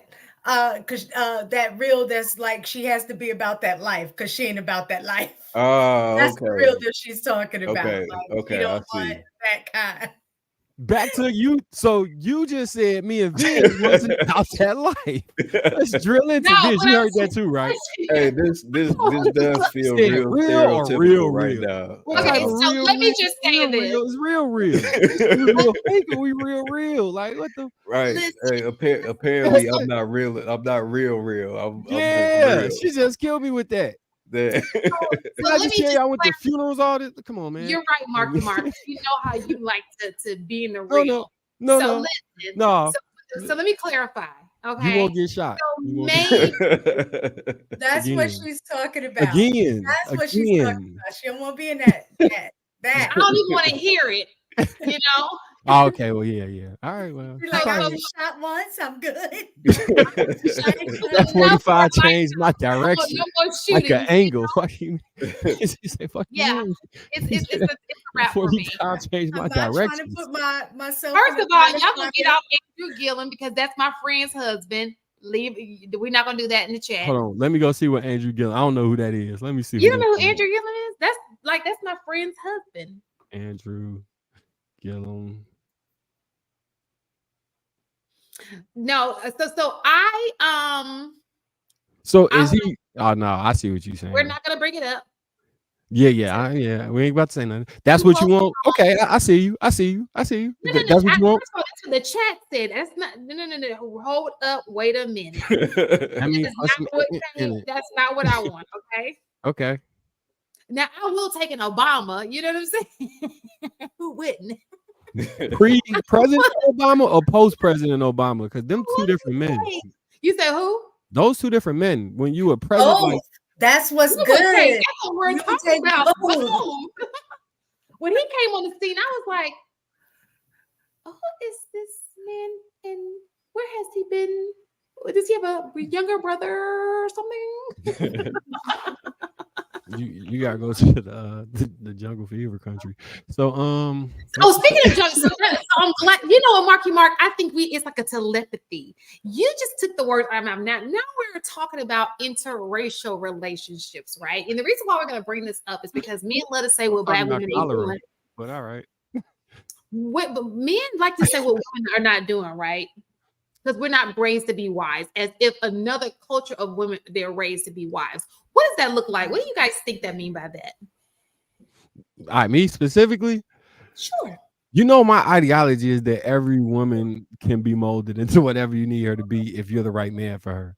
So I think anybody can become anything. But I think when they speak to that concept, they talking about people who come for lack of a better word, preconditioned or pre-trained with, hey, I'm gonna cook clean, be submissive. You don't have to be a specific type of man to get these unlock this skill set. It's just a base level for every man. The problem with that is in this day and era, unfortunately, fellas, some men don't deserve or ain't really qualifying to get that type of treatment, and then she don't want to be stuck giving the person she don't think deserve that type of treatment just because she dating them. And we have such a transitional or transactional dating market that a lot of the women can't even really go in with their full lead, and a lot of men can't go in with their full lead about whatever they move would be, whether that be, hey, I'm coming in, I'm gonna provide, protect, pay for everything, be this person to you, because people gonna use you. Right. They will use you. Like what Jay say, take your time when you liking a guy, because if you feeling that your feelings too intense, then it's pimp or die. It's the same thing in both directions. You feel me? Like, men might take advantage of it, women might take advantage of it. So you got to kind of find a way to walk down that path at the right moment in the right time so y'all can coincide in a way where no other person is trying to use the other person, but y'all both using yourselves to give. So it's like a reciprocal yin and yang type of thing. Right. But it requires some type of je ne sais quoi or some type of discernment in order to get into that environment. Because a lot of the people who may have went in with the most positive intentions felt like they got used, and we unfortunately see them upset in the chat a lot of times. Not in this specific chat, but in chats throughout the sector or the sphere. Now I'll say this to piggyback off of you, and I agree with what you're saying, but at the same time, I think that again, the use of wordage is very important, right? In relationships, we do use each other. You know what I'm saying? Yeah, you either useful or you useless. I agree. You either useful or you either useless. So if you're not able to add something to my life, you know what I'm saying? You're useless. If I can't use you, you know what I'm saying, to complete whatever it is that I need to be completed uh in life, because that's the point of you being with a person. And what are we here for? You know what I'm saying? It's We are all here to be used. You know what I'm saying? Be it if you're in a relationship, be it if you're at your job, in your family, we all play a certain role in which we have to feed and pour into other people. And the expectation is for it to be returned in some type of way. You know what I'm saying? So I, I agree with people not wanting to be used, but that's what we're here for. so I think maybe you might have thought I meant usurious, like you were being used in a usurious manner. So I was negating that off the table, Yeah. like when somebody's taking advantage of you. But Somebody, right. that's why I That's use the different. reciprocal nature of finding the perfect balance of when you're useful to somebody that's useful to you, and then you all I understood form what a you were saying, Marky Mark, and you're kinsman. right. So, because to me, if you are in a relationship and you've been there for 5 years, and this man is not going to marry you, and you know you want marriage, he's just using you at this point, He's and just using that. he's using Yeah. you. And Yeah. unfortunately, this is the reality to a lot of people. People staying things way too long, getting used. And especially women in the prime of their life, in a relationship with a person, and he's just using you Hey, way too long. that's part of life though. The Is the it the harsh really though? the harsh reality is that that's part of life. The harsh reality is that we experience moments in life and where we can make a decision of either going left or right, right? And and depending on what it is that your decision is from that point, from that moment, then that's you have to deal with the reactions from that. So every action has a reaction. You know what I'm saying? So if you're aware that this person that y'all been together for X amount of time and is not moving at the pace that you wanted to, then it's solely up to you to either voice that, hey, this is what I want, and if I can't get it, then I got to move around. And regardless of how hard it may be, how much it may hurt, whatever, um, you have to live with that fact that I made the choice to stick around, you know what I'm saying, knowing that it was something different. And that's a part of life. Well, here's my perspective or opinion. I think, and specifically in the woman's case, they don't understand. They're used to not having to take any risk. What I mean by How? that is, What do you I said, hold mean? on. I said, hold on. So this is what I mean by this. When you give something to somebody, most of the time, a lot of women only are giving to receive something. I'm giving this because this is supposed to be going someplace, right? So really, in essence, what you're giving to this person, you're actually giving to yourself. You're not giving this thing freely. What you're giving comes with a price. You only want to do this Should it thing, not give though? these Should it things. not? I'm not arguing that. What I'm Oh, saying is when you give stuff expecting to get something, you understand that, yo, this is the reason why you feel like you're getting robbed, because the intentions in which you gave what you gave is all the wrong pretense. Like, brothers are perfectly fine with giving all the husband duties for a lot of women without them having to offer a lot of the things that men want from women.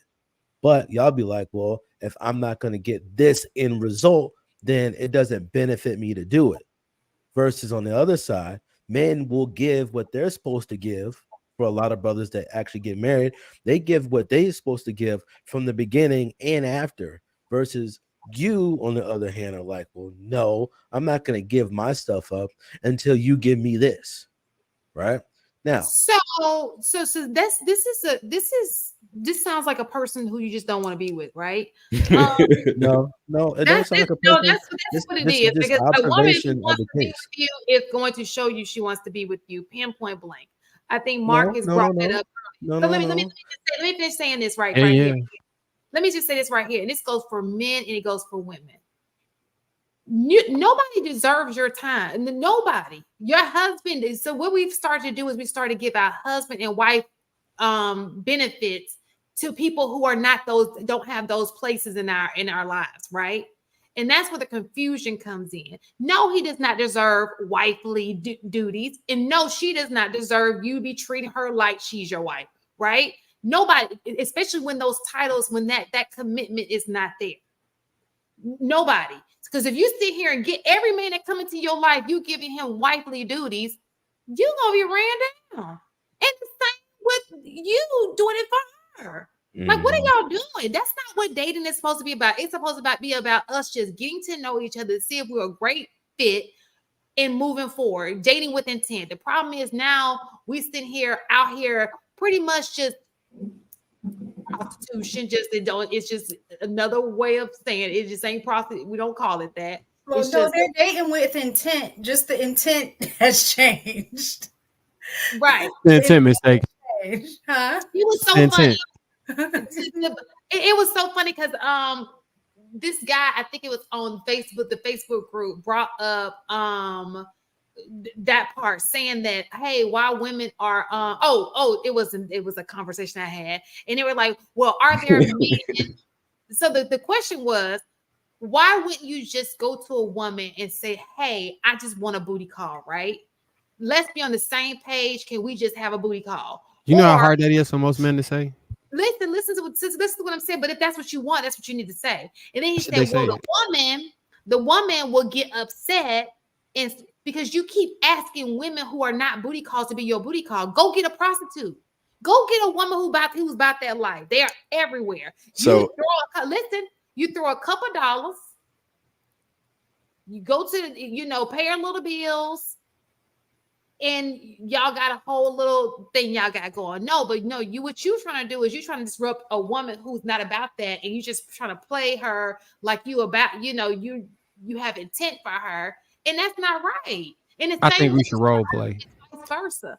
I think we should role play. Hey, So, role plays. so you can Well, see how difficult this is. You love role playing. hey, Marcus, let, no, I want to let me say this. Let me say this Marcus, real let's quick. role play. Right when he gets done, we're gonna role play, okay? So to Monet in that case, and Dr. Hyde, you funny as hell for Call saying myself that. Monet. Yeah, Dr. High 850 with the film ball. How do you find a wife on Tinder? Hey, that's wild. But I'm gonna say this though.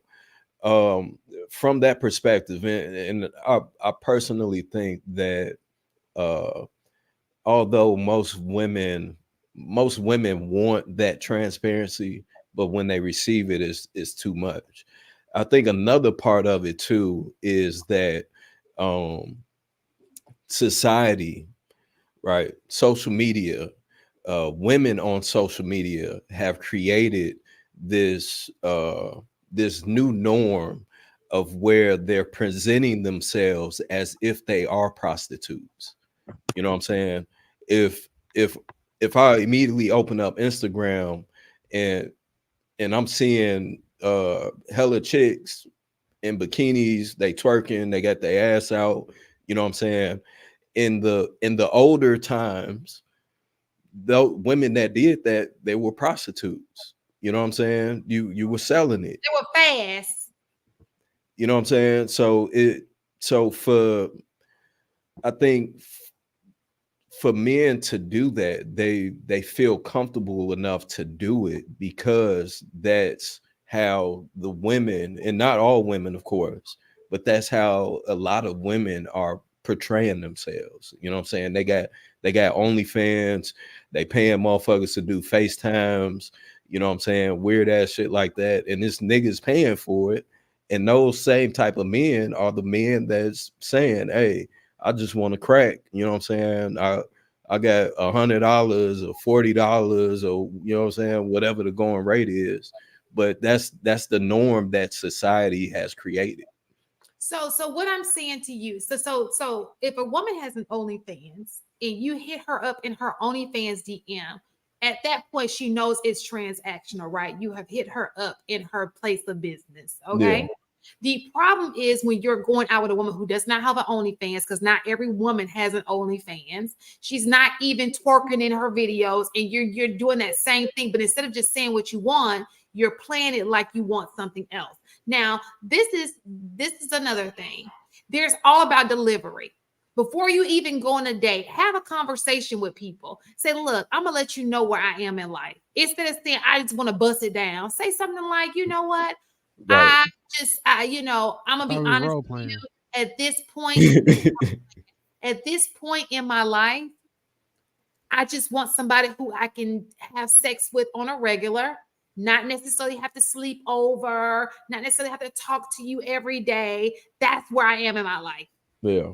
That's honesty. That's not disrespectful. That's putting it on you. This is where you are. It's not saying I see you that way. It's just saying that's what I want. Now, are you down? Are you not down for that? Because I'm just telling you, this is what I want. Yeah. No, I agree with you. And that's how it's supposed to be. They gonna But say how it to just get like that.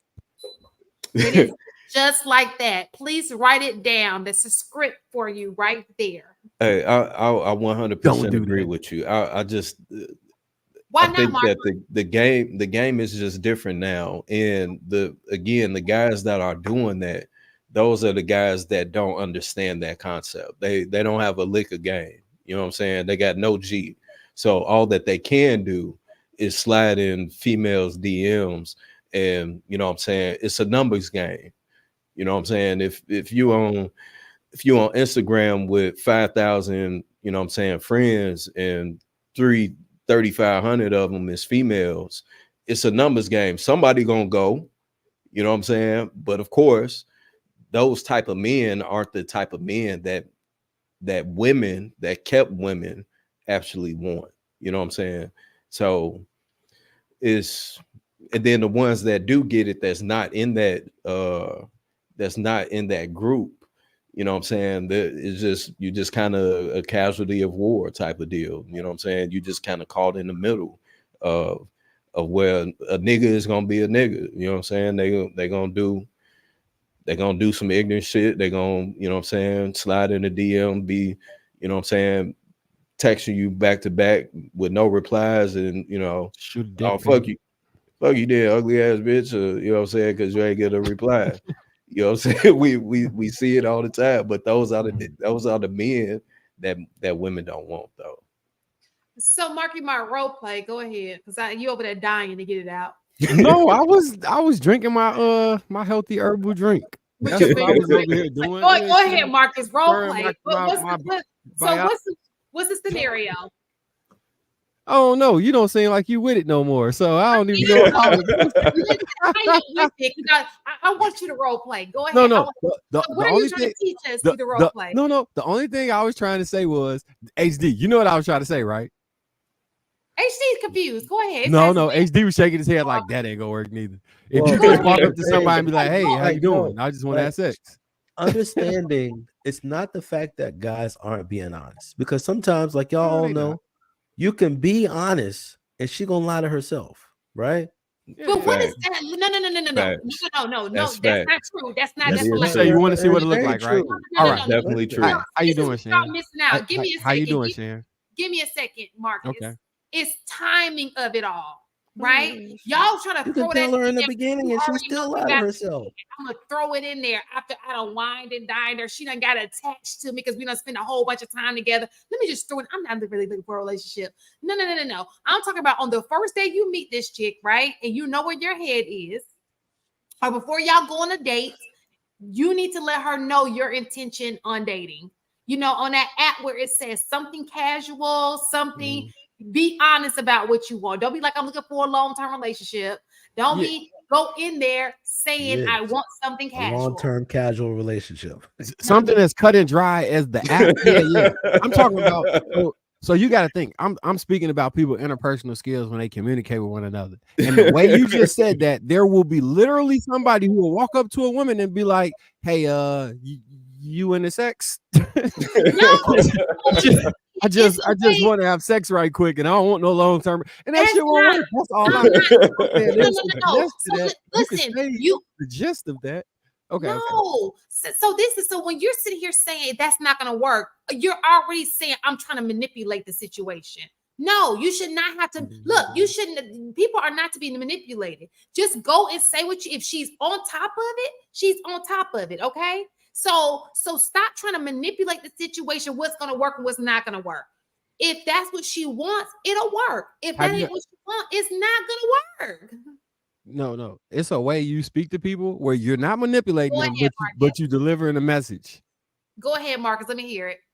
I'm talking to Enos. Hey, Enos, get Enos to say yes to your little booty call. Go ahead. but she won't say it. But you know what I'm saying, Shan. Damn, you No, go. I don't. I want to hear it. I want to hear what it Oh my sounds God. like. Go ahead.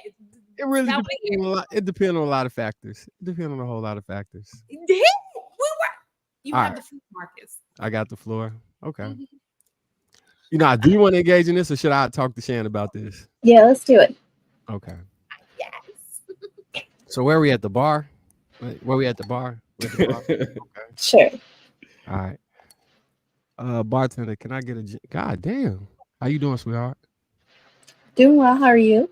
I'm all right. I'm chilling. I was just about to get a gin and tonic, but shit. You drinking something? Actually, I'm drinking the same. You gotta be kidding me. That's an old folks drink. That's that shit put you to bed. That's what I drink. You with this old folks shit? That's really how you moving? Yeah. Okay. I see Hey, you that got was taste for the that was a classics. big ass goal. Yeah, you got taste for the classic. You gotta sip the gin and tonic. You can't just drink that. I just drunk that. That's for the healthy drinks. For the gin and tonic, you gotta, just sip on it. That's it. Just enjoy it. Just enjoy it. I see you over here glowing, looking like a whole orange. You feel me? Like you just super. So I got a thing about me is that I like that orange complexion to do something to me, like dark skin women do something to me. I don't know if anybody ever told you that, but you got a natural glow about you that's just extremely sexy. It's doing something to me, invigorating me. Feel. I appreciate that. I got back from vacation a few weeks ago, but I appreciate the Oh, compliment. where you went to vacation And at? I had vitamin C deficiency. Vitamin C. Where you was on vacation at? I was in Mexico. I look like it. Viva la Mhm. Mexico. Whatever you came from, I want to Okay, see Marcus, more of how that. long is the game gonna take? You think you could just walk up to somebody and say, "Hey, you want to fuck," and then move forward? No, you gonna have to. You going see that was my I need that point. We don't conversation even, to we don't be even just gotta go as no exactly further. what That I we're was need my talking that about. point. conversation to be just as Like fast and that this quick. exactly what we're talking about, Shan. In and out. That when you HD, am I wrong? Or understand am when I you're right? approaching women, like even if you want to try to tell them what you really want to tell them, you have to figure out who you are that you're dealing with. Because you Right. might have been like, hey, I want something casual. But just from casual conversation with this woman, you can feel like, this is not something that I want to do. Like you're gonna sit here and give her all this information, and you don't even know who she is yet.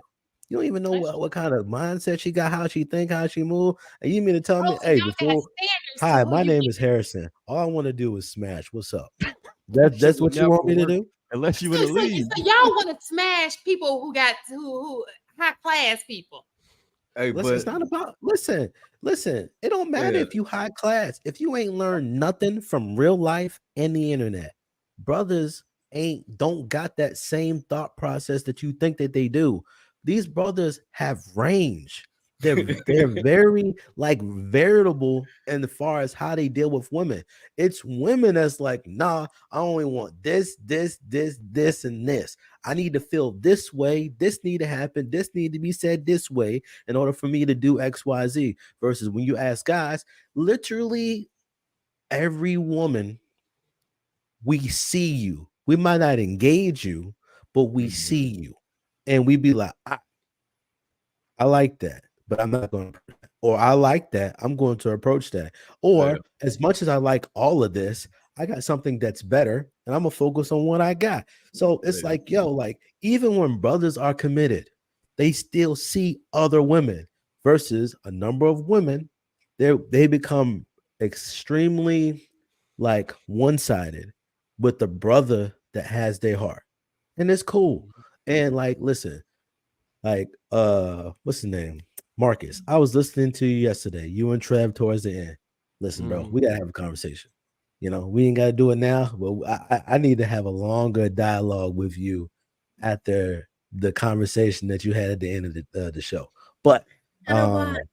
Can y'all type a little bit in the back chat? Just now So you you- over here being nosy, go to your husband. we okay, we Yeah. can get into it if you want to, because me and Trev talked about this for a long time yesterday. Let me just wrap this up with, I'm gonna show you how this shit won't work and how it possibly could work. Okay, so I'm gonna do the share method. So yeah, you beautiful. So if you got any plans, but shit, I'm trying to fuck. So is you with that, or is you not with that? No, thank Yeah, you. Sharon. That's literally what you said to say. That shit ain't gonna work. Versus, shit, I don't know. Let's go have a couple drinks. And That's not what I had said to say. That's not what I okay, had. let me rewind it. What'd you say? Oh, I'm trying to say, Said, is you no, with no, no. that? That's not what I said at all. Okay, I tell said me. where Let me I'm recite gonna it. be honest with you. Where I I'm gonna am be in my honest with life, you. I'm only looking for something casual. Okay, all right. I got you. I got you. I got you. Put it on you. Don't. It has nothing to Yeah, yeah. I on got you. you. All right, here you go. Do it again. Rewind. All right. I'm gonna be honest with you right now. See, I'm gonna put too much extra smooth shit on it. Let me find another way, because somebody else do it for me, because I think I'm gonna say it and it might work. So can somebody else say it? Because all right, fuck it, I'll do it. So man, I met you at the opportune wrong time. You know what that means? Like, it's perfect, but it's not perfect at the same time. Because I'm really not in a position where I'm trying to be in a relationship right now. But I really want to have no, I'm just playing. I just want to get to know you a little bit better on a physical level if you was with that. I don't know if that's something you into, but if it is, shit, we could probably have a couple more drinks back at my house. I got some new gin with the junipers. You know how them berries and shit be popping? Might make them do something that you might like. You feel me? Under that act. Yeah, I see you smiling. I'm gonna take that as an affirmation. I'm gonna need a positive affirmation moving forward. So Marcus, that's a nice way to put it, but I have a feeling she's still gonna say no. But Okay, well, she say no. that was an Well, honest Inai's gonna say no. We don't know what the woman that he talking to like that is gonna say no. right. So the woman who's Well- gonna who is about that life is going to say, and it was a respectful, you came at her in a respectful way.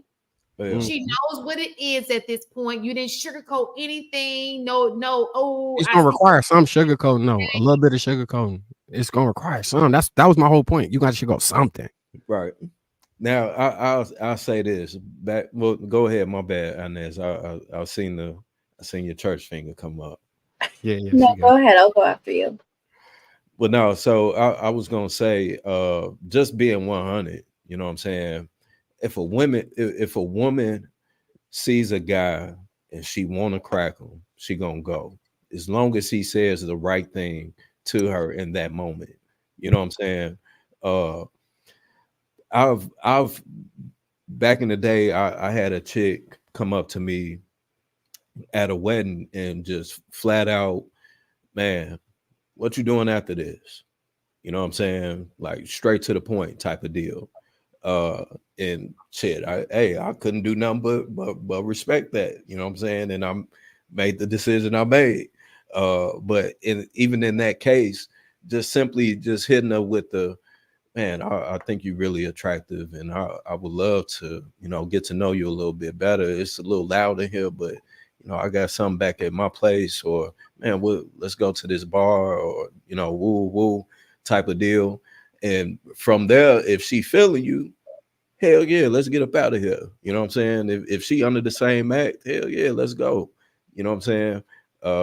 And that just depends on the woman and how well it is that man can, you know what I'm saying, use the proper wording. So I agree with that. I think where I disagree with Shan a little bit, at least in my experience, most men tend to be pretty upfront about that stuff, about whether they're looking for a long-term relationship or not. What happens is later into the engagements, they start to behave like boyfriends or husbands, right? Like, that's really where I see the issue in a lot of. Sorry? go ahead. No, the confusion. I was just trying to see what you're saying. Yeah, Go ahead. that confusion. So, like, this is supposed to be casual, it's supposed to be light, and yet, we're going on Valentine's Day dates when Valentine's Day is supposed to be the day all about relationships, right? Or, you have me around your friends and family when this isn't really supposed to be that serious. And so I think that's where the bulk of confusion comes from, is that you're saying one thing and your actions are not aligning, and I'm now catching feelings, so I don't know which side to believe, right? I think that most men do say, hey, listen, I'm not really looking for anything serious right now. What we're doing right now, this is all I really want. A lot of men who are looking for that are very vocal about that. Sure, you have some guys who are super manipulative, who will play the boyfriend card to get what they want. I think those are more exceptions. I think more often it's just the guys who behave like boyfriends after saying they didn't want a relationship. You know what? I can agree with it. So you're absolutely right. I can see that as well. So again, so that goes back to what I'm saying. If you, because one of the things I said was, if you say, oh, I just want to have sex, you have sex and you leave. You don't spend a night. You don't do all the relationship things. You just ease on out of there. There's no confusion, right? She knows you're not spending the night. It's like in your face, like we just having sex. But like Inaz said, what usually happens is you start to do relationship type things. You're holding her after you have sex. Y'all kissing on each other. Y'all are, talking to each other daily. It becomes confusing because she's like, so that's a good one. What do you guys have to say about that? Well, I would I say, agree. I was gonna Uh, say, I think men oh, and women both get caught up in that too.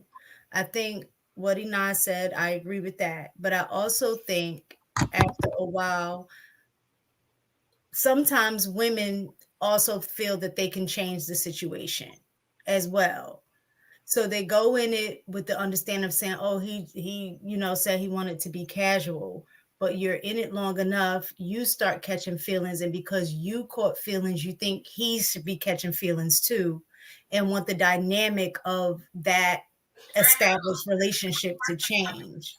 And so you begin to read into things that really aren't there, like his thoughts, actions, and words are still aligning with what he said he wanted from the beginning, but he might do something, and now in your mind you're like, see, that's what boyfriends are do.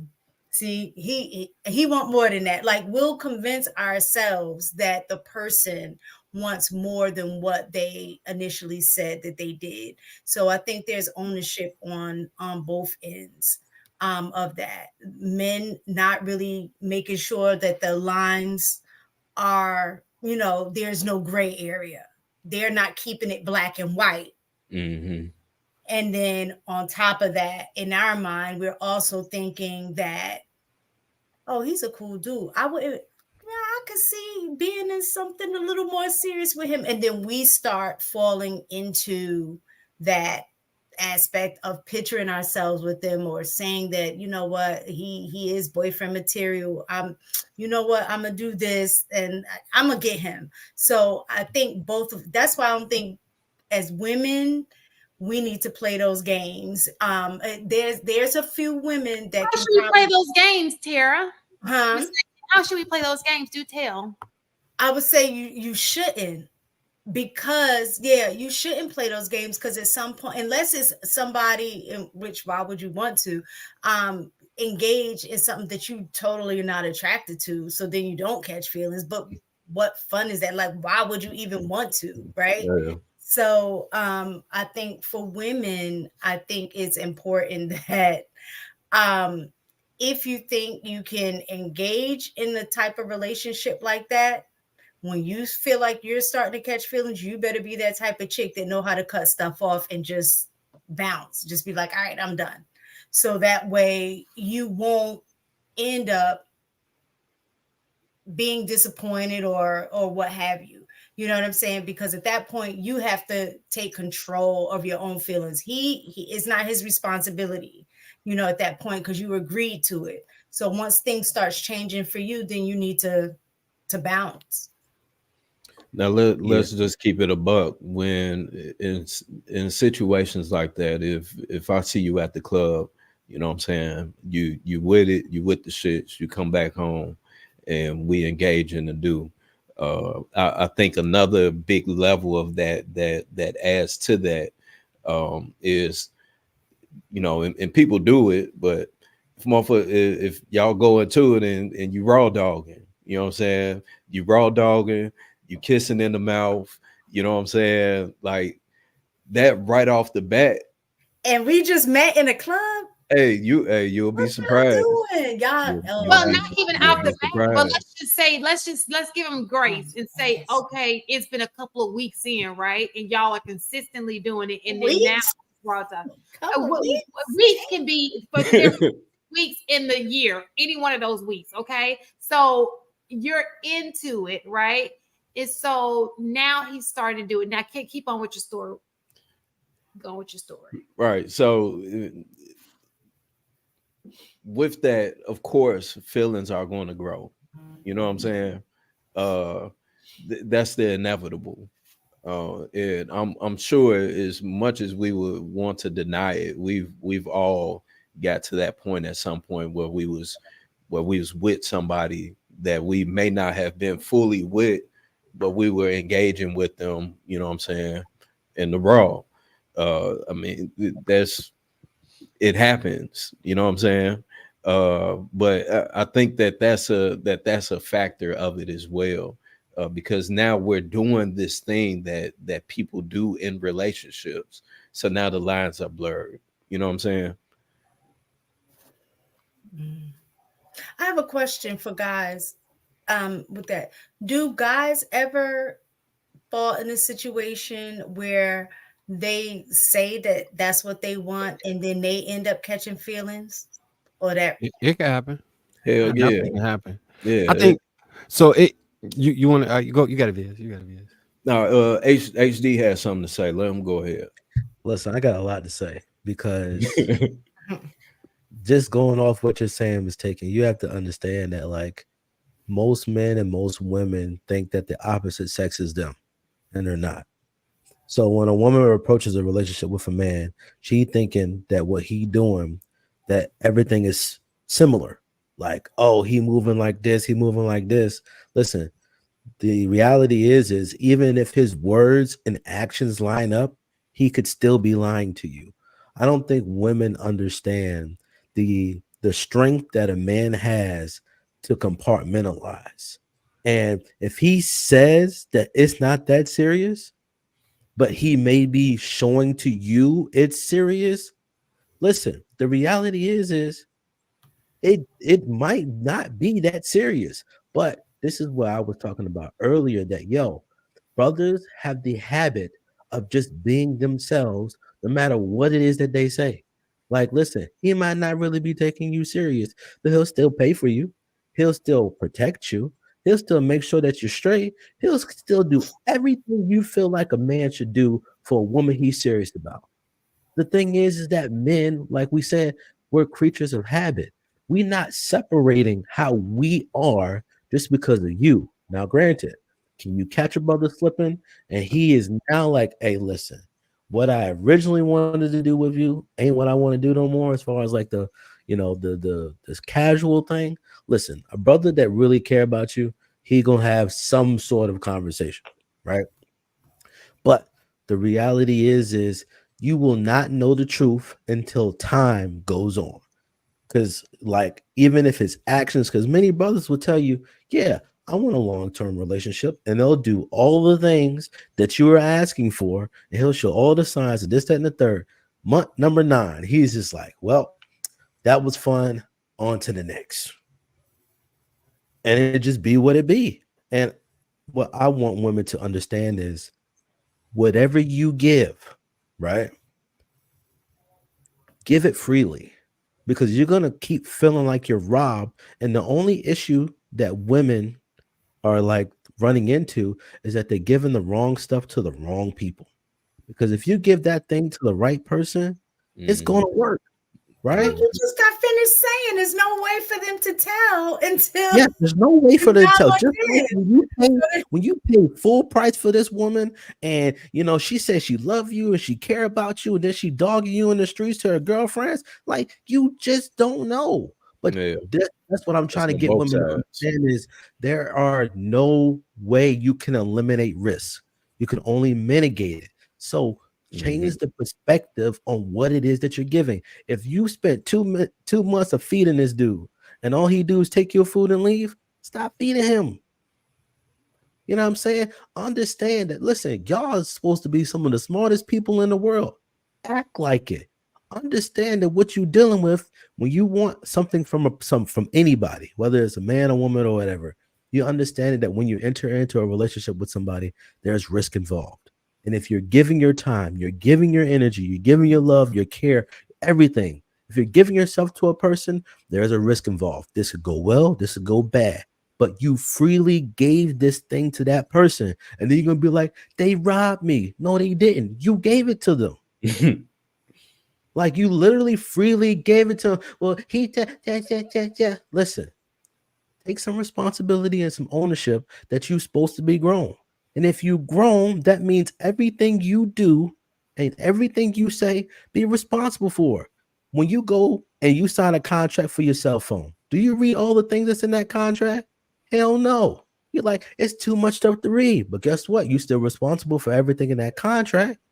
Listen, I want women to understand. Listen, I want women to understand that, listen, nobody rides for free. You know what I'm saying? There's no way you can eliminate everything as far as the obstacles to you getting to what you want. We're both in the same boat. Men, we can't eliminate the risk of putting our life on the line or having to pay or having to do certain things for y'all to feel secure and feel like y'all have what y'all need. We can't eliminate that. So even if we don't want them to be serious, we will still operate the same, every time. Now, this is one thing that I do want to challenge about a lot of brothers. A lot of brothers do not have the disdain for women that women think that they do. There's not a lot of brothers that's willing to literally just be like, oh, have sex with you and just kick you out. Most men ain't built like that.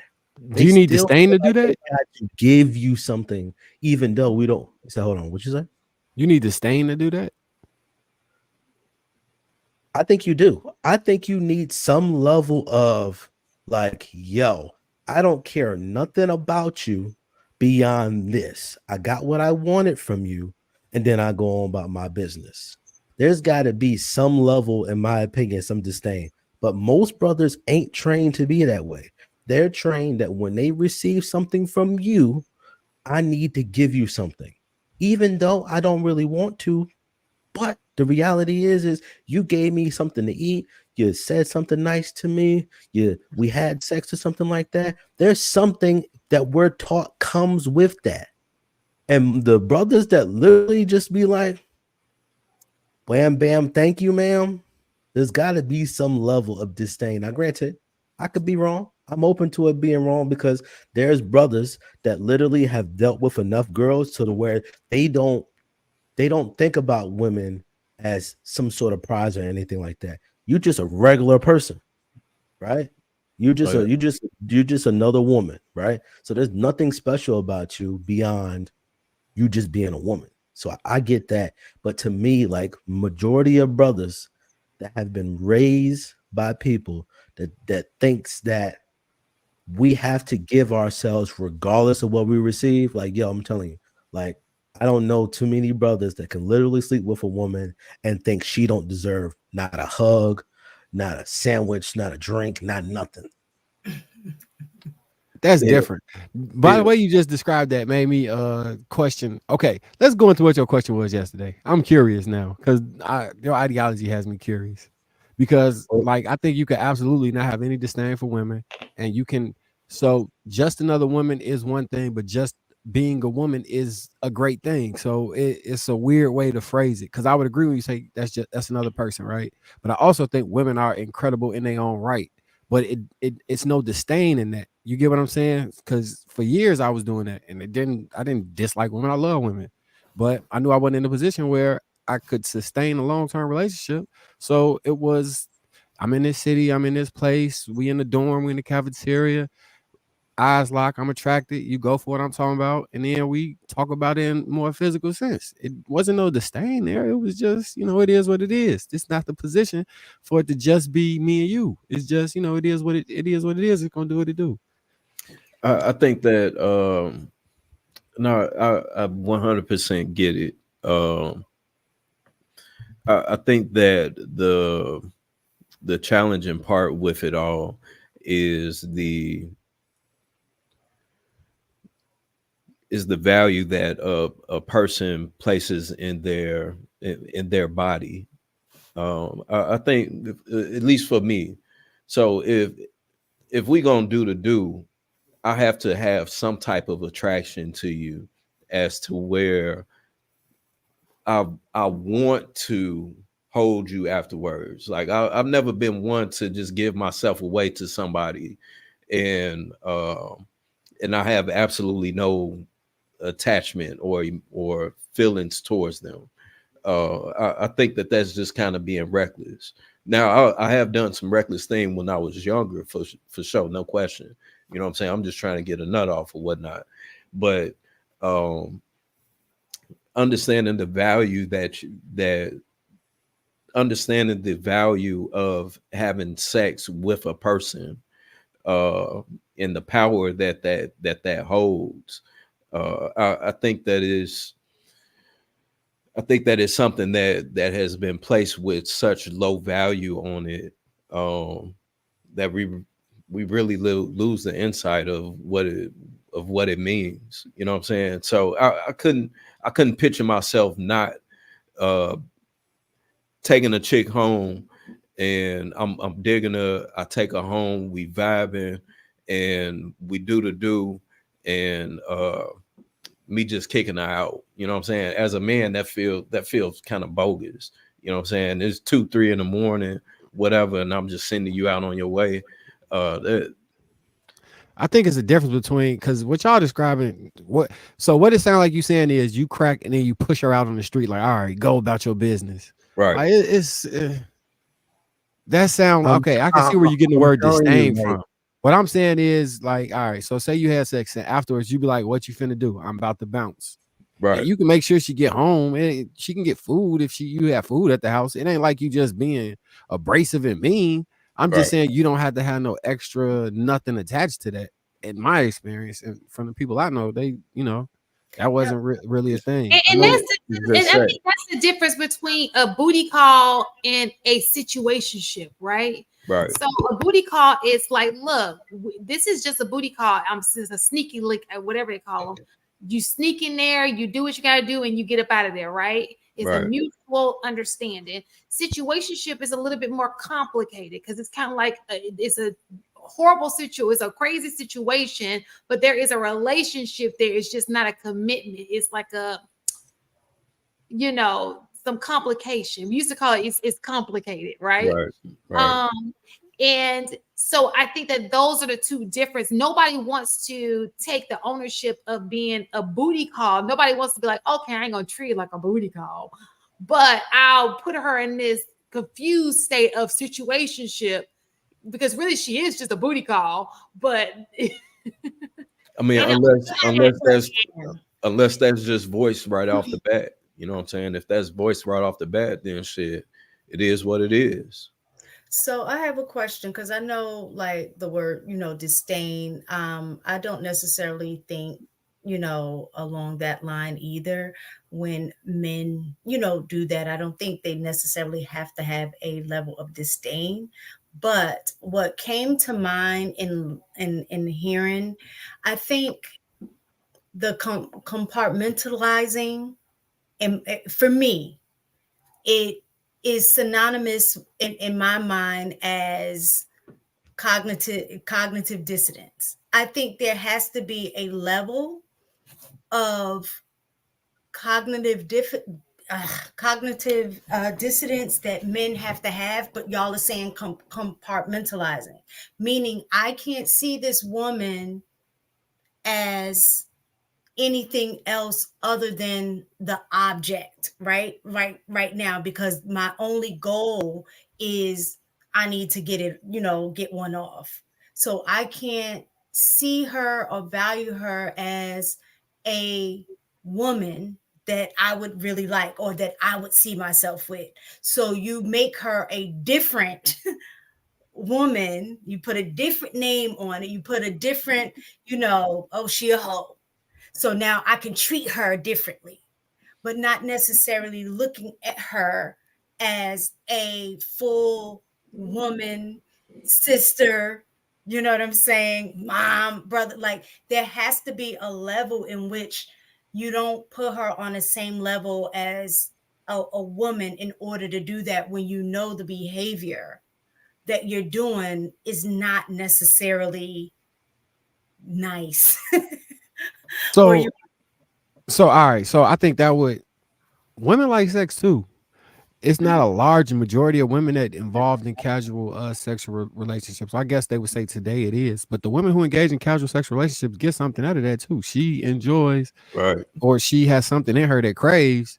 Maybe it's not enjoyment, but something in her that craves interacting in that way. And Just I being don't, promiscuous. yeah, and I don't think in that situation you're like denigrating her in a way that she don't want to be denigrated. Like I know denigrating may sound bad, but because I I mean, was going that's into yeah, what that's she what it may is. enjoy So doing within that relationship. So um I get kind of what you're saying, but I just don't view it that way. But I would venture to say it has a lot to do with like relationship past and sexual experiences. Because I engage in different types of sexual experiences, I just don't view it that way.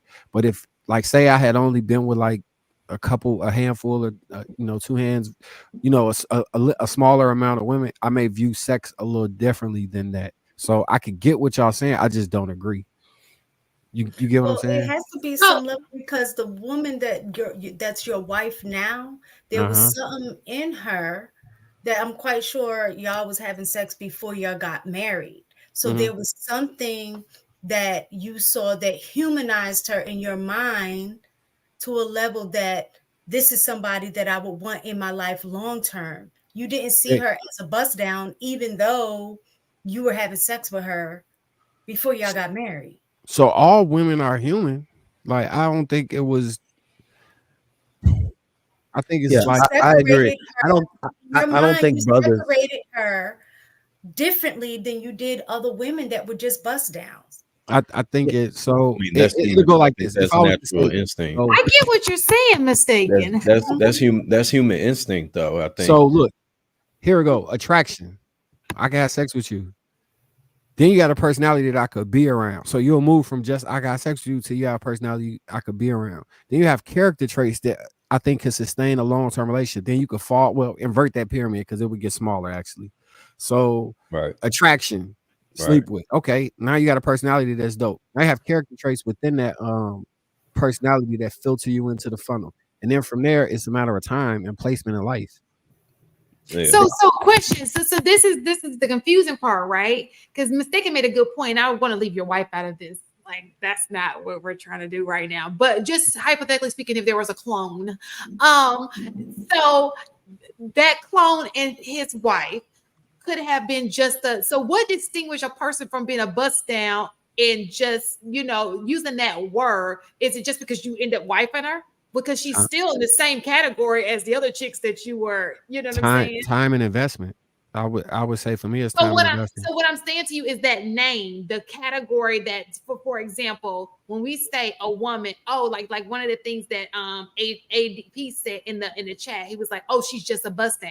But what makes so if you got two women, they did the exact same thing. What makes one a bust down and one So not when they done the exact same thing? so So what Can I you makes don't look at I what don't look grab at makes sex your that heart? way. I don't look at sex that way. I said that before. I'm the guy who said if I slept with you on the first night, it's still possible for me to move forward. So maybe that's the distinction. I know there's some people who don't feel that way, but I don't look at sex the same way that some people may view it as more taboo. View it as a human experience. It's people have sex. Right. You Now said I'll say on I'll the say first this. date. I You said think if that you sleep with them on the first date that you couldn't be in a relationship with them, or I you never said said you that. could. I No, could. I was It's asking. possible. Yeah, it's possible. Um, Yeah. so So I don't view sex that way. the difference, and I agree with Marcus. Uh, the difference between a bust down and a woman that is promiscuous but presents it in a different manner is the presentation. If she's just blatantly open with it, you know what I'm saying, outside and bra and panties type of deal, then right off bat, all right, you wearing a uniform, you a bust down. You know what I'm saying? Compared to a chick that we in a bar, she's dressed nice, she carries herself like a lady, she's smelling good, and you know what I'm saying, and she with the shits, but she's also, a you know what I'm bust saying, down. she's also promiscuous, but she's more content with it. Then it's like, okay, it's different. You know what I'm saying? It's on a different level, That's my and point. that's You're from a man's proving perspective. exactly what I was trying to say. You have to, there's a level of value that you place in order to determine how you're going to treat the person, right? Which is So natural instinct. That's right. human So instinct. that's my that's exactly what I was saying. There has to be a like when you guys are saying compartmentalize. I That's why I say I think in my mind the way I'm interpreting. I'm not saying this is just the way that I interpret it. That there's a level of cognitive dissonance because in order for like I can't look at this woman the same way as I would look as a wife. And I think the opposite is true too. I watched something not too long ago that was saying that a lot of times some men have trouble with the things that they like sexually, things that they enjoy doing when with their wife. They don't want to because they see her as a wife, so they can't mentally Madonna take whore themselves. Yeah, complex. Yeah, yeah, yeah. take Oh yeah, themselves there because they think of a wife on a different level, but they really have desires that they want to do some other stuff, and they step out to go do that with the other woman because she's not the wife. So when I'm saying the cognitive dissonance, I do believe that that is a true thing because it works either way. I can't treat my wife Mhm. this way, which that's the person you're supposed to Supposed to be. treat that way. So Right. mistaken. You 100% right. Like I've Yeah. heard people talk about that a whole lot of times, that Madonna and whore complex. I've even heard of men, like a woman told me before that her man didn't let her. I think I brought this up before. Her man didn't let her give him head because he didn't want to see his wife doing that. He thought that was reserved for women that he separated into a whore category. I think the difference with me is because I don't view sex in that. So not to be offensive, but I kind of feel like that's immature. It's Mhm. kind of like sex is it's an adult thing and it can be explored. You figure out what you like and don't like. And I would have no issue engaging in whatever type of kink that I wanted to try and discuss with my, you know, what I'm saying, with my wife or my woman or whatever, right? So I just don't see it that way. So I would agree with you that there are a large majority of people. I would even go as far as to say 60% of men, maybe 70, won't honestly tell the women that they with their actual sincere sexual desires for fear of repercussion or being like denigrated or being or any type of repercussion, right? Because Yeah. I said this before, I always advocate for this. I think most men have a like polygamous spirit about them, but they'll get in a relationship and pretend like they don't even see women no more. Like, don't look at her ass, don't look at her chest, don't look on TV too long, don't notice a beautiful woman, and men The consequences. manipulate to that. You say what? Yeah, the consequence of that. Yeah. Yeah. Yeah. But And I think within communities that like so the reason I say a kink, so like say you would mention like a BDSM or for like an Adam 22, somebody that engage in a different type of lifestyle. For a man, that may really truly be what he want to be, and he saying, I don't care about what nobody think. I'm gonna engage in that freely. So like I'm not him, but I kind of understand where he coming from as far as this is what I want to do, so I'm gonna do it. I'm not doing what he doing. Don't put that. I see you smiling. AC. That's not what I'm saying. And sometimes I use somebody to make a point that people don't agree with. And because I don't demonize people, I don't really see such an issue. I'm just saying that he's free to do what he want to do, and I'm free to do what I want to do. And I'm gonna do what I want to do. I And I mean, think, but I think that that's just being a buck with yourself and the person yeah, that you with. You know what I'm saying? There are some things that I wouldn't engage with necessarily with my fiance. You know what I'm saying? I'm not finna, that you enjoy. not even so much that I enjoy. You know what I'm saying? Like I'm not finna just I'm not finna every night just pound my girl out, you know what I'm saying? Like she, you know what I'm saying, something that I met at the club, you know what I'm saying? Because What one, if she want it? uh, you said, what if she wanted? Yeah, some women I like mean, real shit, people hey, who can't do if that's what she wanted, I'm gonna give her what she want. You know what I'm saying? But in most cases, a wife, and I can just assume, you know what I'm saying, unless that's what they're into, you know what I'm saying. Most people, most women that become wives, they don't want to get routed out every single night. Where it's just, you know what I'm saying, like I would. some do. I'm not gonna speak on nobody's behalf because I know they want to maintain some image. Right, Maybe right. like Hey, the most, Mistaken was like, but no, Rod I me would out. say Hey, the hey, woman y'all who see that? want it, Y'all see and that you over be there? hard Y'all pressed see that to over there? say I'm You not see gonna do how this with she my. disappeared Look, from the screen? I think men, we had that Madonna complex too much, that virgin Madonna complex, where we don't realize that women are sexual beings, and that 9 times out of 10, if she like you and she messing with you, she's probably freakier than you.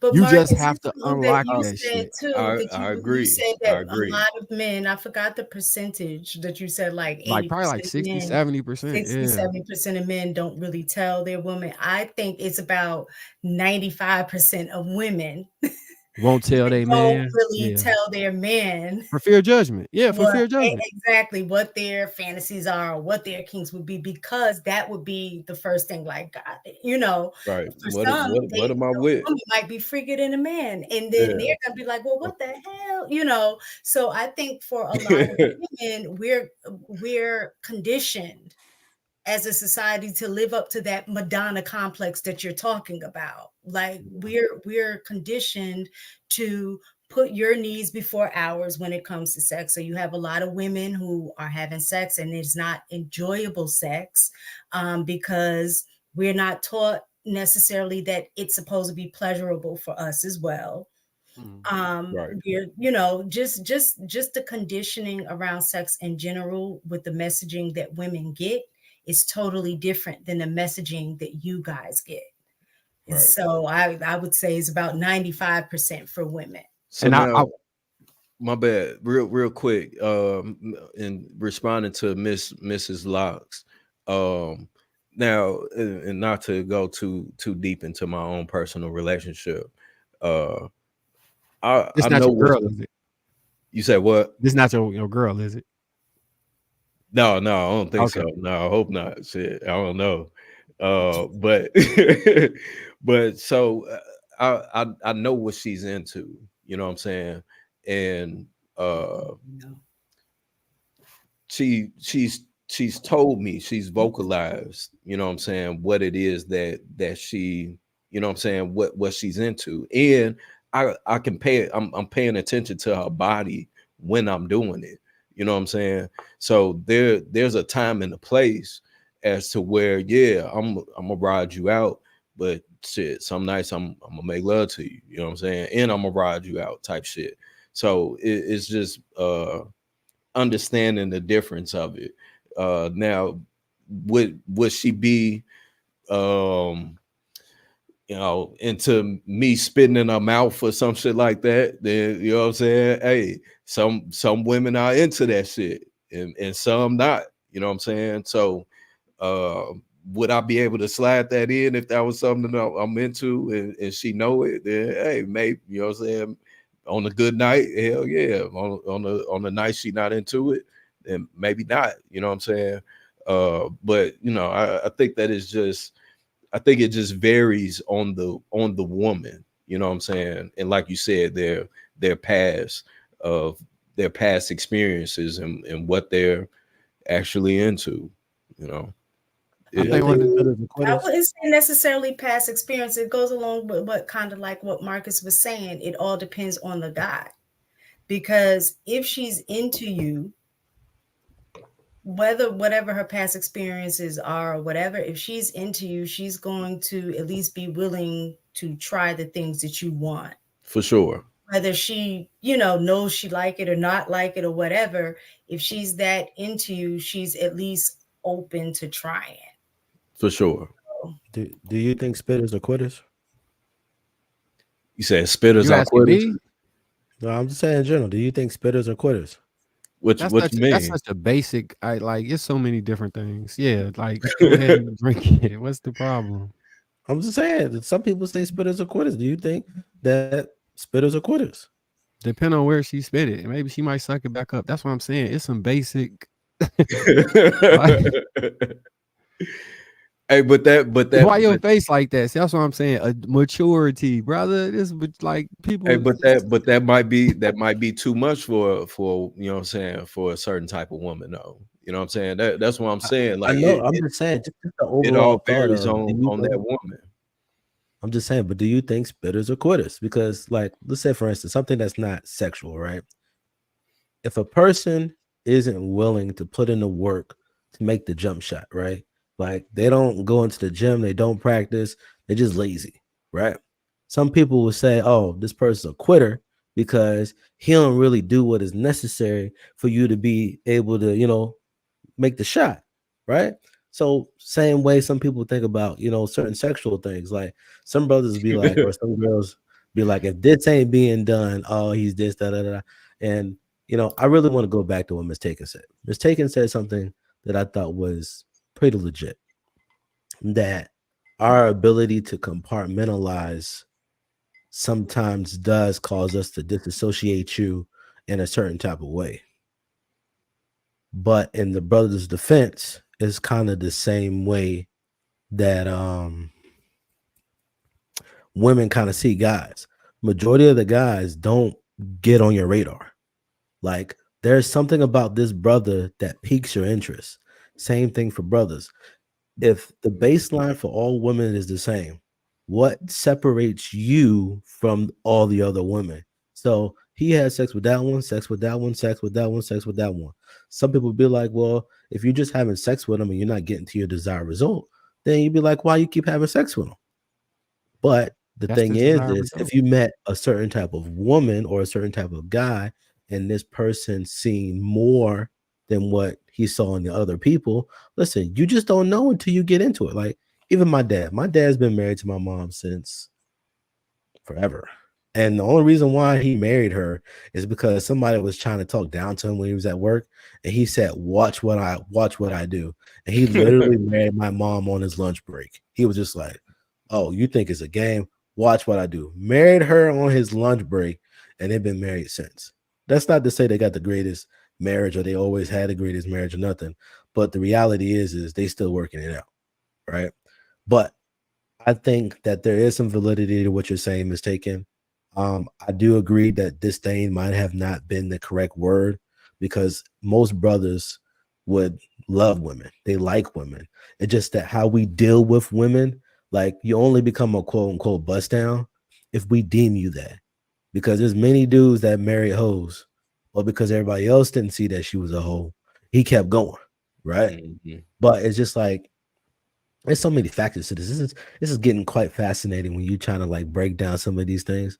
I like this. Would you use the word disdain for the men who complain about women online?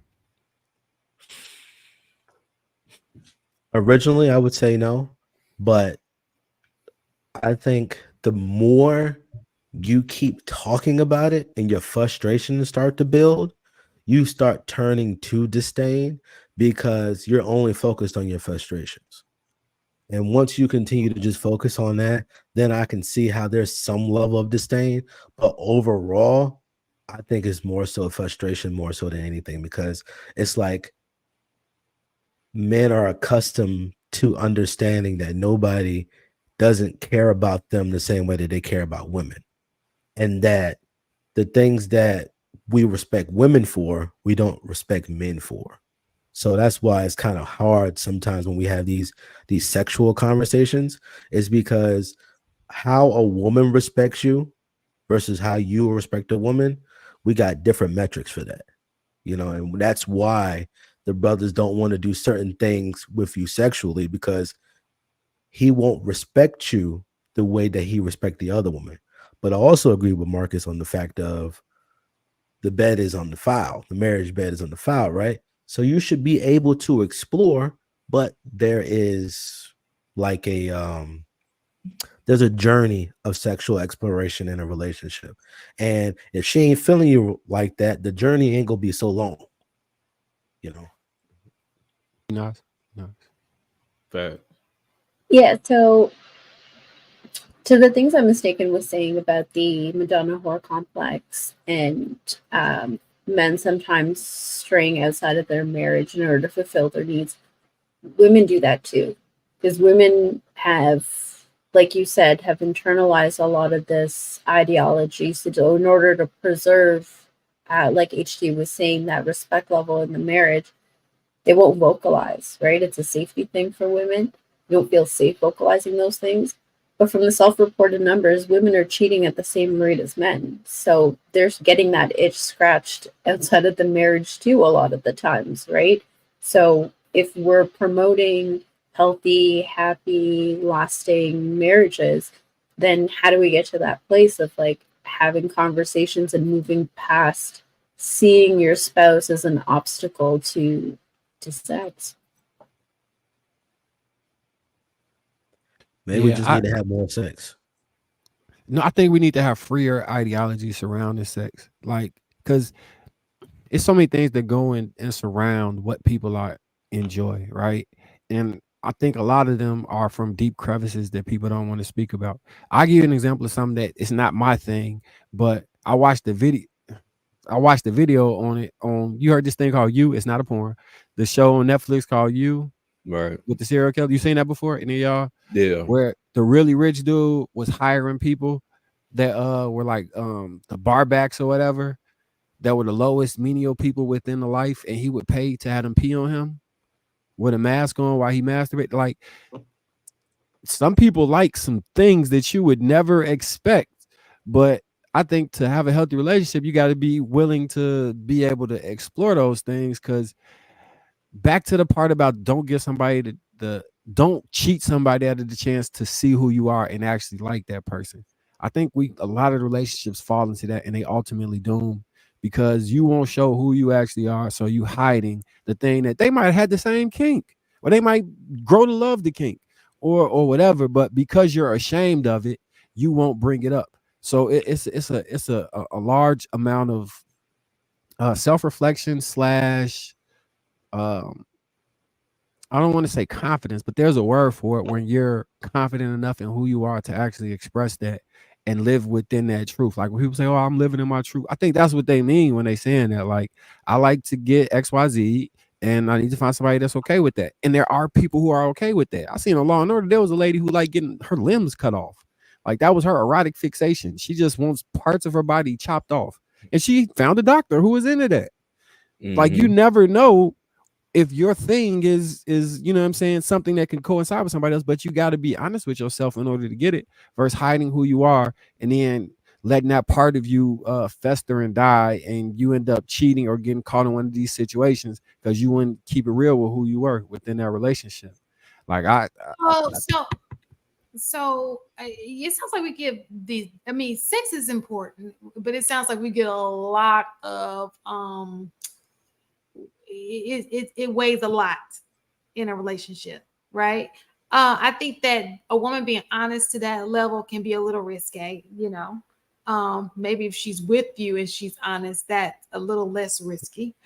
But I also think that okay, so go ahead. Somebody else was going to talk. I just lost my train of thought. Well, I'm sorry, I was just saying think that that's not, I'm not cutting nobody's limbs off or peeing on nobody. I was just saying that there are people who enjoy that, and right. find somebody who enjoy that. Come on, bro. I think that with sex in a serious relationship, that's it's a constant level of exploring, right? to keep the sex spicy from day one to, you know what I'm saying, to the last day, it all is always a progression, right? If y'all doing the same thing over and over, that shit is gonna get boring. So I think that that progression of exploring the sexuality between each other is you know what I'm saying, is what's really the most powerful part. And of course being two adults and expressing what it is that we're both into, you know what I'm saying, whatever kinks there is that each other would be into, you know what I'm saying. uh so I'm not opposed to exploring that and giving her what it is that she wants, but I also want to make sure that is within the boundaries of what I'm into, and also, you know what I'm saying, what she's into as well. That was my whole point about being Okay, honest. so You we're won't not be Yeah, able gonna to find it move on. out. You know? So yeah, let's. I'm with you though. I'm with I you don't though. want it to be an hour on sex. Right. That what you said? That's what she said. Oh, That's you what you want a say. quickie? If it take an hour, it just ain't working. It's not working. Try Hey, again You tomorrow. the shout clock out out. to the accountability partner. He said he ain't fucking with me. No, he's saying it because he used to be on our panel. He just doesn't know you. He didn't mean it in a bad way, I'm sure. Hold on. It's all You want to love. read the super Kind chat? of took his spot. That's what he's saying. He literally just got off last week. And It's so all he's like, love. y'all are gonna replace me already. So so back to the original question. Women are no longer raised to be wives. It's mighty funny that we say that women are no longer raised to be wives, but people seem to be more active as it relates to sex. People seem to try to have this sex thing down pat, but the home life be kind of lacking, right? Right. It's because sex So be fun. You ever had sex before? no. So yeah, I mean it sure. So what I'm saying to you is we focus so much on sex, getting the sex part right. Right. Like nobody taught you how to do sex. Your mama didn't say, oh, go get a banana. Let me show you how to suck a penis. That didn't happen. I'm sorry. On TikTok, that does happen. I think. I almost clutched my pearls. I shouldn't have said that. But so that wasn't said. Nobody taught you how to do, but you learned those skills on your own, right? So when it comes to wifely duties, our husband duties, just like you learned those skills on your own, why do you think that we not do the same thing as it relates to, and some people do, some people learn how to cook, some people, you know, on their own, but why do you think we don't give that same energy to other areas? We just give it to that area. You mean like emotional connection or intimacy or secure, like put that much focus into figuring out ways to achieve security and all that stuff? Figure out ways to be a wife. Say, so people say they're like Oh, you're wife. like Sorry. wife.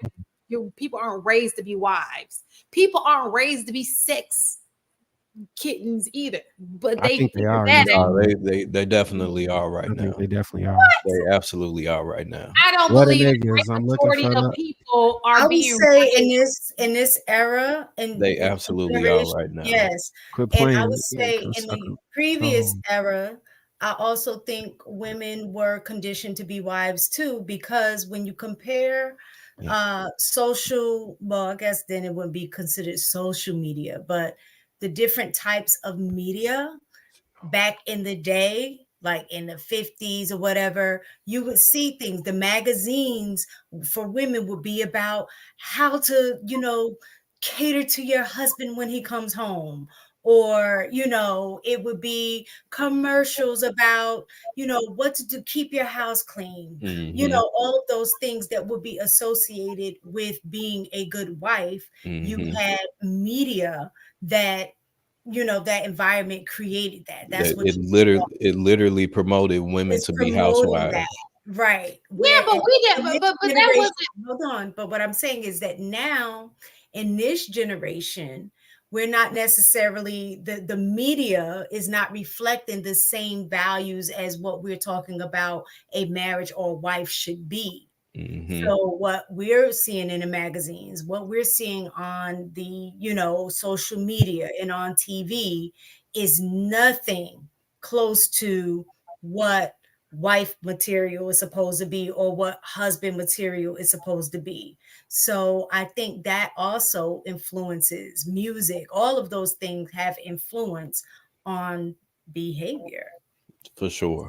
So this is this. So I agree with you, and maybe it's because women probably do more of that, like listen to media and stuff. Because I do remember, I agree and I disagree. So I remember us growing up, we saw like the Hillary Banks who was married to Phil. So you saw it, you saw a woman who had her stuff together. She was married to a man who had his stuff together. Same thing with Claire Huxtable and Bill Cosby, right? So why didn't that trickle down to most? Because now we're like, oh, nobody wants the independent woman, right? Or maybe the man is not as successful as the woman, but in those shows, the man was more even though she was successful, he was successful. I mean, Okay. that's what women want, though, right? But what I'm saying is, so why did it only work for women but not for men? Wait, why Well, didn't it I work would. for them in what sense? Well, I would say this. I say that it's not that it didn't work. The reality is that sometimes people take time to get to the position that you see on TV. Those relationships just didn't happen in a microwave.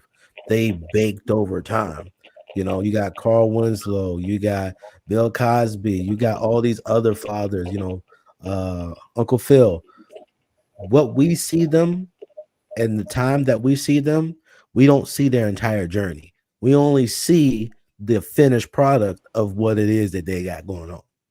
Right. So when we see, so that's the same that this goes true with the hoochie mama era, right? So you're saying if you see it, you imitate it. Okay. So what we saw growing up was married couples who were successful, and you would think that would be imitated, but it seems like we mostly imitate the bad and not necessarily the good. Does that make sense? Yeah, because the bad is fun. In large part. Go ahead, Enough. So I said it last week, and think it applies to this now. I think people resonate with the frequency that they vibrate at, right?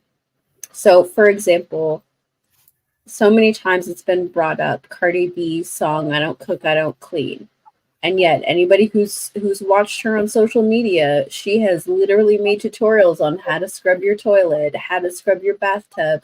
Here are the recipes that I cook for my family. People omit the things that are beneficial for them long term because they aren't willing to put in the work, or they don't believe that they'll be able to attain the results that that person has. So what they do is they imitate the things that are easiest for them to imitate. It's easy, like HD was saying, to do the wrong thing. It requires work, it requires confidence, and it requires the capability and skill set to sustain those things, to do the right thing, to do the good thing. I think it's that simple. A lot of people are just lazy in that sense. They could do the right thing, but they don't want to invest that much of themselves into it in the event that they can't do it anymore, or they feel like they can't keep it going for long enough for it to be real.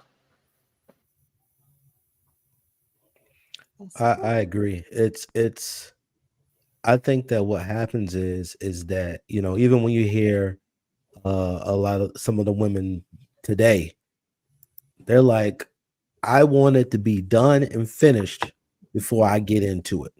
Okay. That's what I want. I don't want no more struggle love. I built with a man before. It didn't work. I was doing most of the work, and we ain't on that no more. It need to be the complete package when I get it.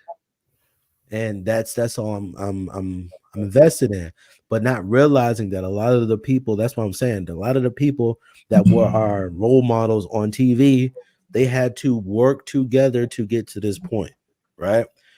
Phil Banks couldn't be a judge unless he went through the process to become a judge. so that he can take care of his family and be living up in Bel Air.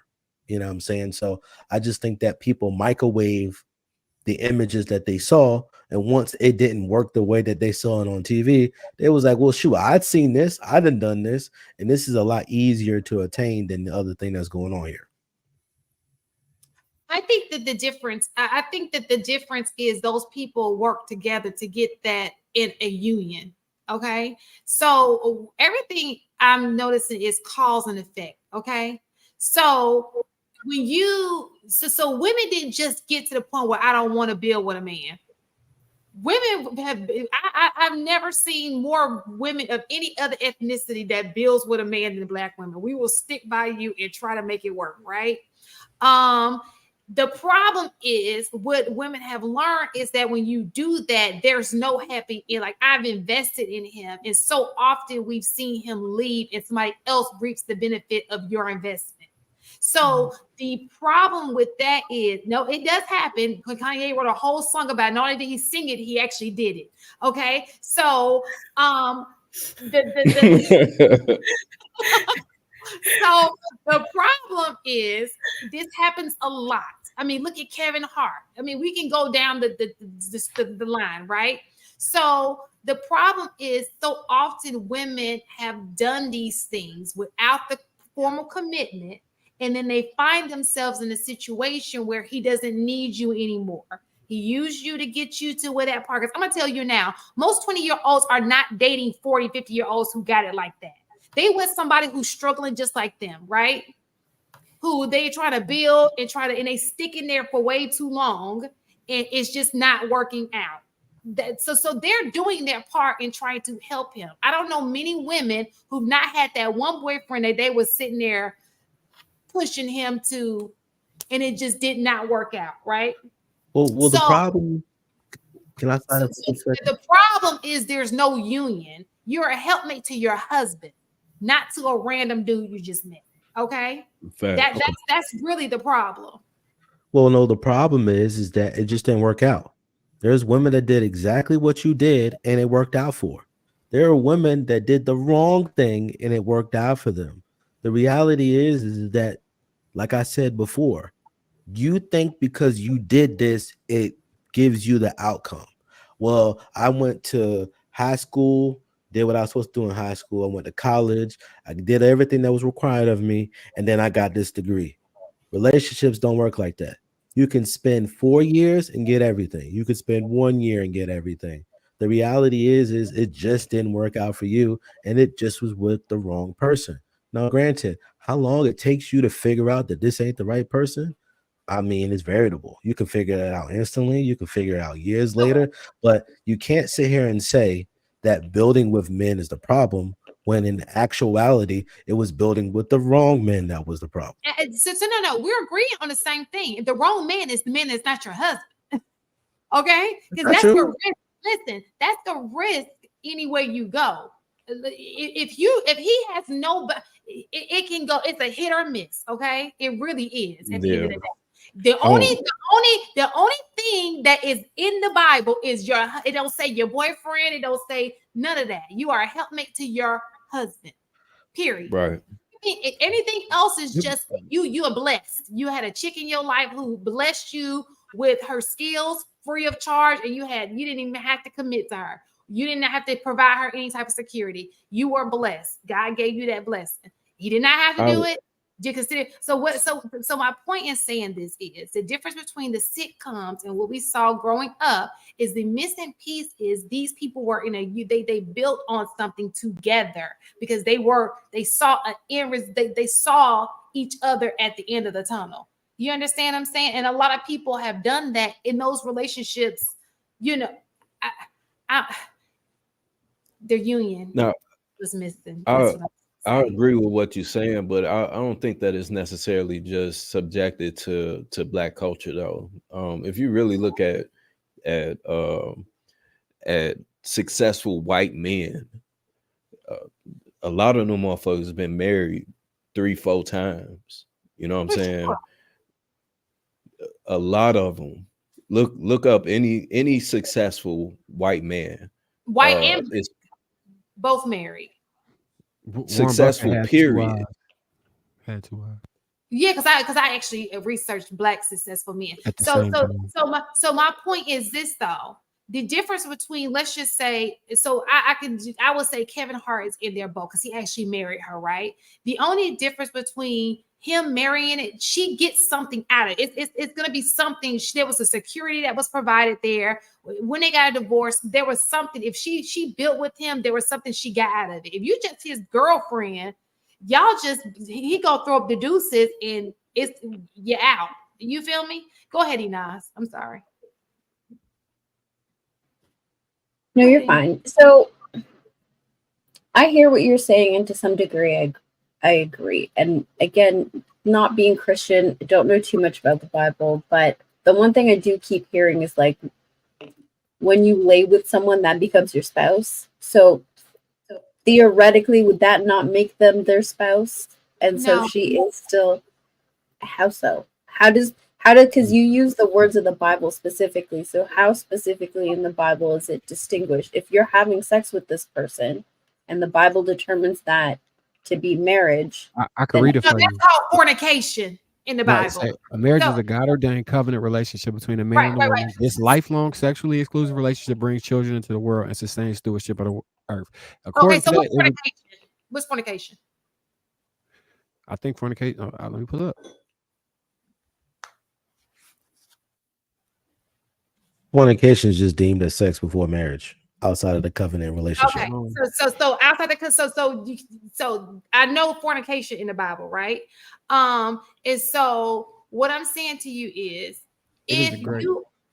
you said what? So carnal union between an unmarried man and an unmarried woman. It is gravely contrary to the dignity of persons of human sexuality, which is naturally ordered to the good of spouses and the generation and education of children. Moreover, it is a grave scandal when there is corruption of the young. It kind of sounds like depravity is the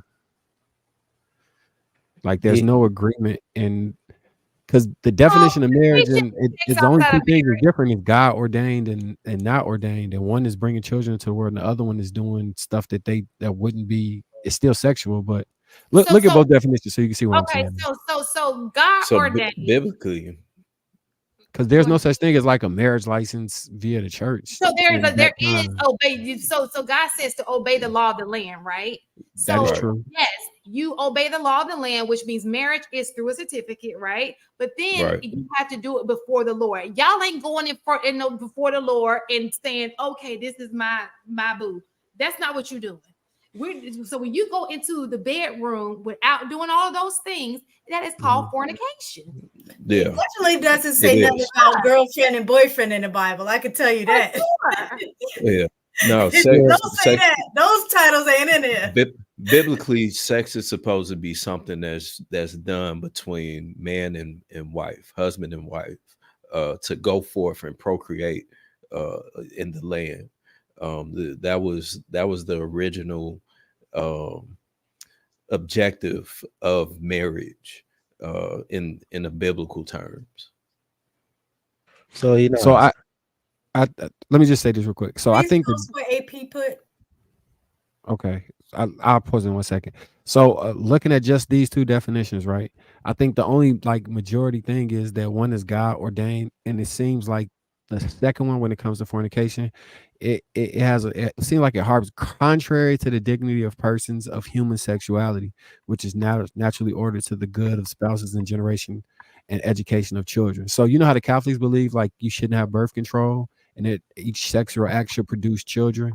So Hmm. it seemed like, and we could use a biblical scholar to correct this if I'm wrong, but it kind of seems like um, a commitment is the first one. You have a commitment and you're trying to have children, and any sex that's not committed with you trying to have children is fornication. So any sex in general without a commitment that's recognized by God or that you brought to God, where you not trying to have children is fornication. So pleasurable sex is fornication according to this in a boyfriend So girlfriend relationship. I think that it depends on the interpretation. There was a parable in the or a story rather in the Old Testament, and where I forget who it was exactly, but he laid with he laid with someone and he didn't essentially come in her. You know, he pulled out and shot on the ground or whatever. God killed Fornication. him. God killed him for that. You know what I'm saying? Because he was supposed to plant his seed in, you know what I'm saying, in her. I don't, if I remember correctly, they weren't married as well. So I think that depends on the interpretation, because around that time the objective for that was because they were supposed to procreate in the land more. So I think that is subjective. So according to the new, so when we talk about the New Testament, right? It's in red. It clears out what it is. If you feel like you're gonna be sexually immoral, you need to marry your person, right? To the point where it even spells out what divorce looks like. And if you are married, what adultery looks like. It goes in so many forms to teach you what this is. Okay. And all of it mentions marriage. It doesn't say anything about, oh, we just coming together in a union. I slept with you, you slept with me. That's we married. It don't say that. It literally uses the word marriage. Okay. So y'all can interpret it the way y'all want to do it, but this is in red. That means he said it, and that's the New Testament. Well, my thing is not even being confused and taking the Bible out of it, because everybody is not of the same religion. Everybody doesn't. My thing is, like you said, the law of the land in general is, if you want it recognized legally, there's By the legal steps state. that you need to take. That's the bottom line. So there is no confusion. Now, if you want to make up your own rules, and you and your partner agrees with whatever y'all decide that y'all are going to do, and for y'all it's legitimate, that's cool, as long as y'all are in agreement. But understand, in terms of society wise and law of the land, it's not going to be Y'all recognized. just checking up. You know what I'm saying? But It Y'all says just if you take vows to the person according to this, then that would be considered a marriage. right, so So a spiritual marriage that's is what I'm trying to say. Just people ain't bringing Right. doing vows, Marcus. They not. the religious pulling out the aspect Bible. outside, just putting that outside of it, is just look at what your state law says about what they deem and don't deem legal marriages, and then follow that, or not. Just let you and your partner determine what are going to be the parameters for your relationship, if that's the direction you want to go. But I mean, we don't even need to bring religion in it if we're talking about what the even with common law marriages, they do have that, but Yeah. But even that's several, even it that, becomes there's legal still after some some stuff, time. right? Even that, but even that, you're still not entitled to certain things that you would get as a common law wife that you would if you were a legally married wife. It's Okay, different. so we're not gonna be. See, this is what I have a problem with. This is where men lose me, because I'm gonna be an advocate for both men. I'm gonna be an advocate for both for women and men, right? Look, you cannot have a whole bunch of something for nothing. Y'all be wanting a lot of something for a lot of nothing, okay? And the girl done sat there and got you off, motivated you and all that, and you can't even put it like, oh, well, she's stuck in there too long. That's her fault. You know what I'm saying? Like, then we can say the same thing. When you spent money on her, she played you. That's your fault. You know what I'm saying? Like But what's it is the same thing. it is the same thing. What I'm saying, we're taking morals out of it.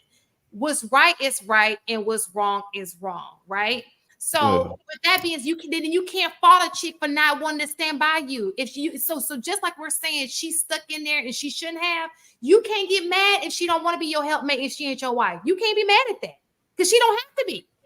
That's not Why her. when why That's when y'all emulate men, y'all do that doofy voice? Like every time women emulate men, they be like, here you go, you getting off I the was subject. on Here go you getting what off is the that subject about? at 1:00 in the morning. Look, so what I'm saying to you is, you cannot be upset if she does not be the helpmate that you want her to be, because she's not the wife that she wants to be. You understand what I'm saying? I understand, That's but that's still wrong. optional at this point. Y'all asking for optional stuff like it's mandatory when it's I mean, but women are doing the same thing though. of course, that's what I said. Men Right. and women. It will be Yeah, yeah, they have their things that they do, vice versa. We yeah, can't for Yeah, but sure. expect Shan, you can't quantify morals without there's no substantial backing to morals without no religious significance.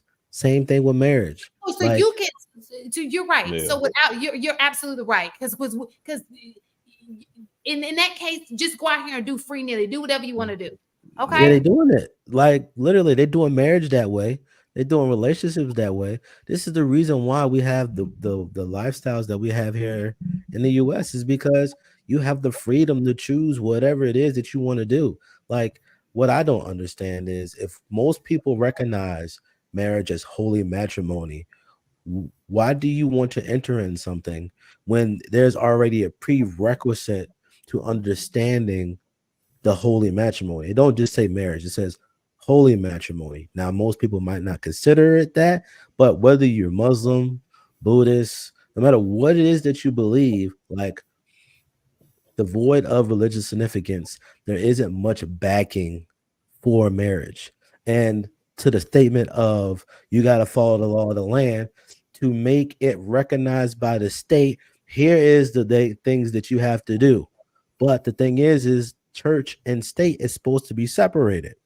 So now I understand why they made the rules that they did because people was getting married to people they weren't supposed to be able to get married to, and it caused all these issues and conflict. And so they created some of these parameters to help track these things.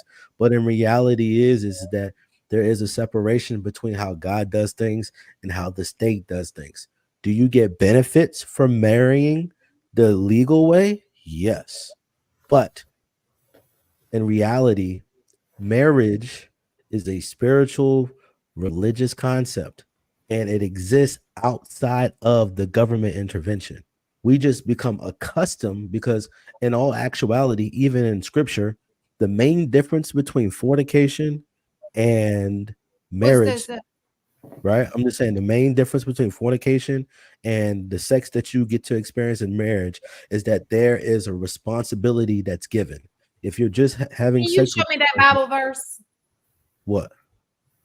You said in the Bible. Can you show me that verse? No, I'm saying I'm based upon all the examples of fornication and all the examples of marriage and the conversation that they were having. One of the main things that's consistent is that there is a level of witnesses and responsibility to this person, mainly from the man's point. When you're just doing whatever, you're not showing any responsibility to this woman outside of marriage. Versus when AKA you a marry vow, her, huh? also known as a vow. Yeah, but also they got a decree. So they had witnesses that solidified the marriage, right? But then when you wanted to divorce this woman, you gave her a certificate of divorce so that you can dissolve it. But even in that, right? Scripture clearly is quite clear that God, Jesus How never did we get designed for here? divorce to be a real thing. How did we get here? How did We got we here because of you. That's how we got here. I'm talking about how did we as a culture get here? It's Like because everybody wants to do what they want. That's why. like it's just I tacky think though. It's not working. It's It's not not working for so. working. I everybody. think We got little, we originally got little there. sexy reds being born. Like, come on, it's not working. They were born before. I, Just I, there was a stigma to it. I think I think that the problem is that there was that division of God and state. In most cultures, religion was the law of the land. You know what I'm saying? In early American times, and throughout the world, whatever the religion of the land was law. That's why the Muslims and Some countries still do it that way. Go ahead. I'm it, sorry. it can still be it can still be done that way, but we're past that point though now. You know what I'm saying? The lines have been blurred so much to the extent of where people in office can't even tell us what a woman is. You know what I'm saying? Women in office can't even tell us what a woman is. You know what I'm saying? And that, if that's not stepping the furthest away from God, then I don't know what, you know what I'm saying, what could be. And I think that is the problem. You know what I'm saying? Because we've removed God from these things that was ordained by him and upheld, that, you know what I'm saying, is pointless now. It's nothing. There's no value any longer in marriage. You say there's no value in marriage anymore? As a whole in society, I don't feel that people value marriage as much as it was in the past. You know what I'm saying? Oh, for Okay. sure. Is easily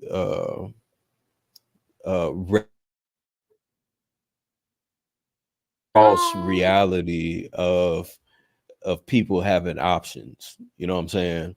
Or I'm gonna step out because what such and such is saying on the internet. You know what I'm saying? It's and marriage, most people aren't even having God included in it. You know what I'm saying? Through the gate. So I think that's the biggest problem, is that, again, God isn't involved in marriage anymore.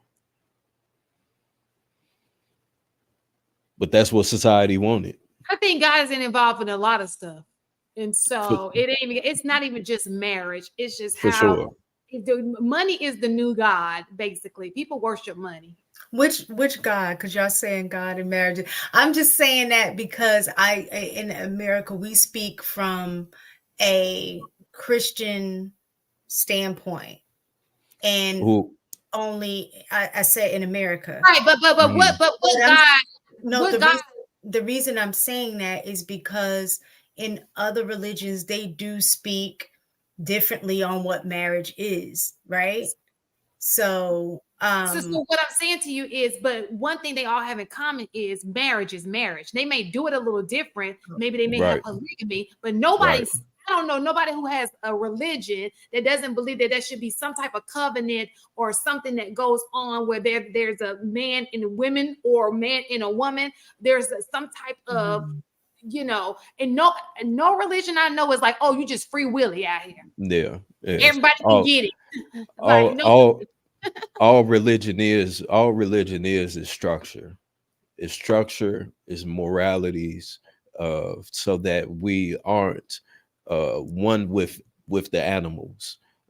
Just as in the John Wick movies, how they always said, with without the laws, we're savages. You know what I'm saying? Just like the animals. And that's essentially what religion is. You know what I'm saying? It's just, this is what is based on, this is the standards. Anything less than that is unacceptable. Well, right now I see a whole bunch of animals, like rapid animals, I, like I agree. I agree. I agree. little cats that be running outside, the little dogs, and they just like they had a bath and I agree. there be shots. But as a whole, that's the only way that can happen, is if society wanted that to happen.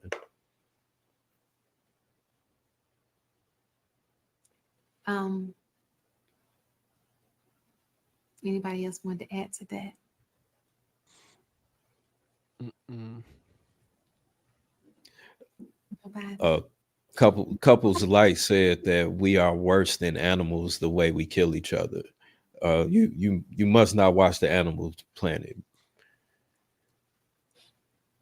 We have there's a huge difference. There's a huge This is difference. the thing. It does make sense. I have my I had so y'all want to know, this is gonna be real conspiracy theorist, but theory, and I don't even know if I should say it on here. Let me just say I love me some white people. I love them because they are good to me. I know what happened back in the day, but the ones who are alive today have been extra great to me, right? But I want to say this. I think that what has gone, I think the agenda has gone a little bit too far. I think that the agenda was to get us this place, but because we're such trendsetters, we've kind of persuaded other people to do the same thing. Mm-hmm. So I don't think that it was ever meant for their people to start acting a fool. But because we are such trendsetters, it trickled a little bit. So that's just my conspiracy, my theory on the whole situation. It wasn't supposed to be like this. It's gotten out of hand.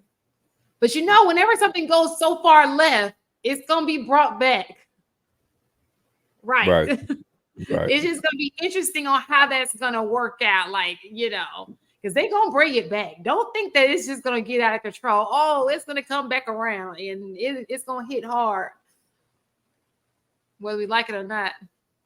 Yeah. Because it can't go on like this. Like it's not producing the product that we needed to produce, basically. So I think that the only way for that to happen, and what we've seen throughout history, is a moment of cleansing, of where the people that do have that perception and feel that way are essentially going to be wiped out, or the people that don't think and feel that way are going to be wiped out. And that's what we've seen forever throughout, you know what I'm saying, throughout human experience on this planet. If this group is wicked and not doing what it is that they're supposed to be doing, they're going to be wiped off. Or if the other side is more superior and they're able to control it all, they're going to wipe out everybody that, you know what I'm saying, that was on the opposite side of it. So interesting. We were supposed to talk about interracial relationships tonight, but we'll save that for next week. cool. If you don't mind. You about to leave, mistaken? All right, Buddha, thank you for hanging in there. But good night, everyone. Going up, thanks. Good night. Appreciate you. I'm gonna get ready to check out too. We're all about to check out, but before we do, we will be talking about interracial. I know that that's a sore thumb for especially when it's the women dating the men. Y'all don't like that, but let us talk about it the opposite way. I had a guy I was gonna bring on here. They like, you bring him if you want to. You're gonna be canceled. We just gonna hear his side of the it was just they were coming for me. So you see, I didn't do it. I complied. I think you should. Ooh, they gonna come for me. There's only one race. Goodbye. It is not only one race. Nope. It is though. It's the human race. Well, your human race. Come on. Yeah. Sure. Yeah. I mean, that's a fact though. That's true. Yeah, that's a fact. But we don't all act the same. Ooh. Ooh. Ooh. I think that's the that's the beauty of life.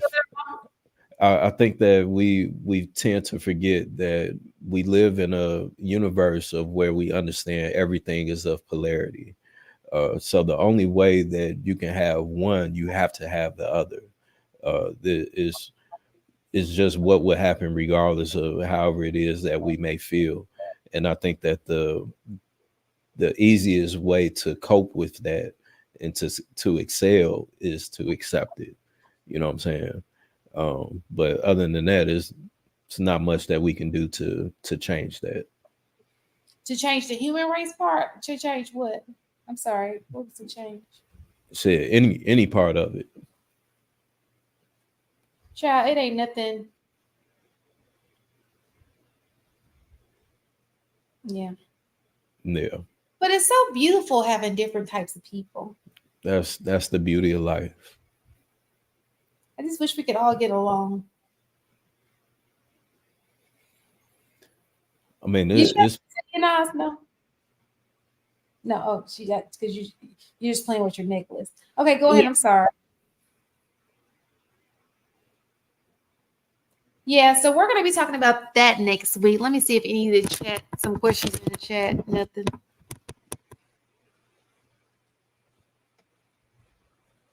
Bring on Whitley. Who is Whitley? Whitey Chin. Huh? Whitey. Oh, No. L in it. Oh, Whitey. You know I can't read because I can't see. I know you don't have your glasses on, so.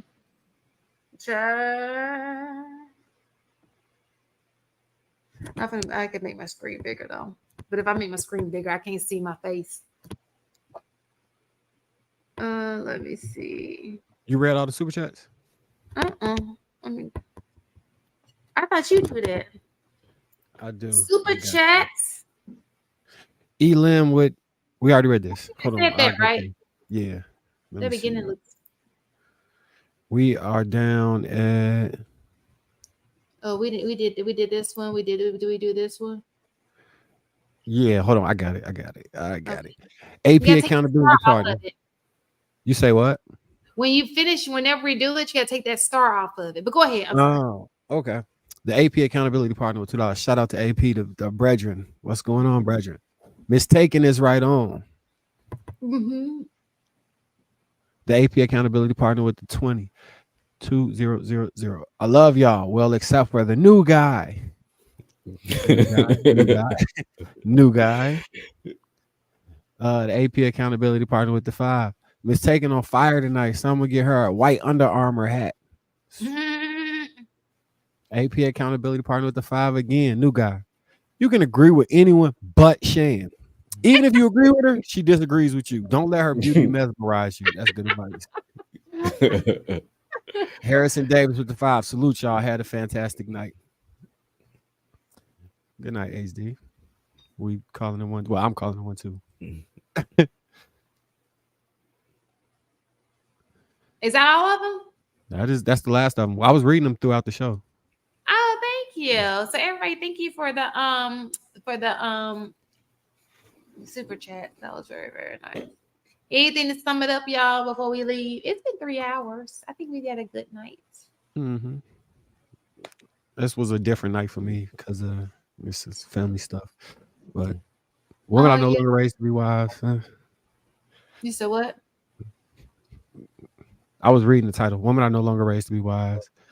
It's a different landscape. We could try and instill some of the old things, but you're gonna need also some new things moving forward. Because if they don't find a husband, they're gonna need to be self-sustaining. Ideally, that would be plan A. That's oh my God, Marcus, I forgot about that part. Because if you don't teach women how to be independent, there's just not enough men to go around. Some of them are going to be independent. And Wait, what'd you say? What'd you say? Oh Lord. Definitely said that.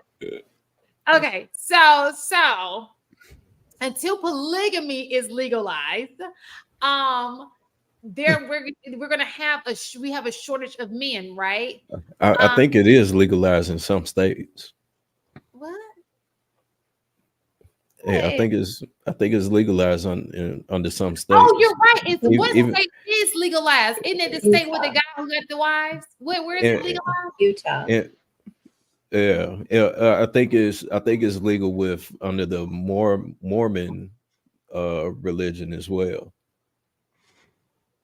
Yeah, they working on it's some cases in the legal system right now where they're trying to challenge the ruling because it goes against the religious freedom. Mr. Poly advocate, the advocate for the committee. Keep us abreast on that. I may have to jump in one of these relationships with. The main issue is when people do something like, say you have a relationship that's just a regular monogamous couple and something go wrong, people use that messed up relationship to paint a broad stroke over all other relationships. Like, look, this guy deleted his family and the kids, and then they say this is what monogamous relationships are about. It's that the minority misrepresenting the majority of people who may want to practice a lifestyle. The Yeah. problem is gonna be the Christian people, like they're gonna say so it'll work for Muslims, right? It'll Because work for Christians too. your Solomon. religious support. Mhm. No, that's so in Mhm. Christian belief, we don't follow the Old Testament, we follow the New Testament. Okay. Can't And pick so and the New choose. Testament does not support it like the Old Testament supported it. So that's going to be the problem as it comes to Christians. But everybody else, I mean, I guess you guys can do, you know, just go to Utah. But my one of the things that I was trying to say before Polly came back into it is independent woman, because some women are just not going to be married, right? And so we have to teach women to be independent, because those are the women who are going to be on child support. Those are the not child support, but welfare assistance are the women who can't hold it down on their own. And we also complain about those women, do we not? So it's like damned if you do, damned if you don't. If you want them to be independent or dependent, because dependent looks like this if she doesn't have a man. She's going to be dependent on something, right? So, I mean, if I think that again, if she makes the right decisions, then she would have a man. not necessarily. They're not enough to go around unless we have the poly, or unless she's just willing to just date outside her race. One of those is a good solution. All right. Good night. Well, maybe both are good solutions. We'll talk about that next week. Polly back up, just in case Polly doesn't work out. So thanks you guys for being here with us. Oh, somebody said Polly needs a lot of kids. We know how people feel about them kids. So everybody, good night. Thank you guys for hanging in there. It's gonna be a short night tonight, not like last week. See you later, alligator. Oh, we Peace. missed one.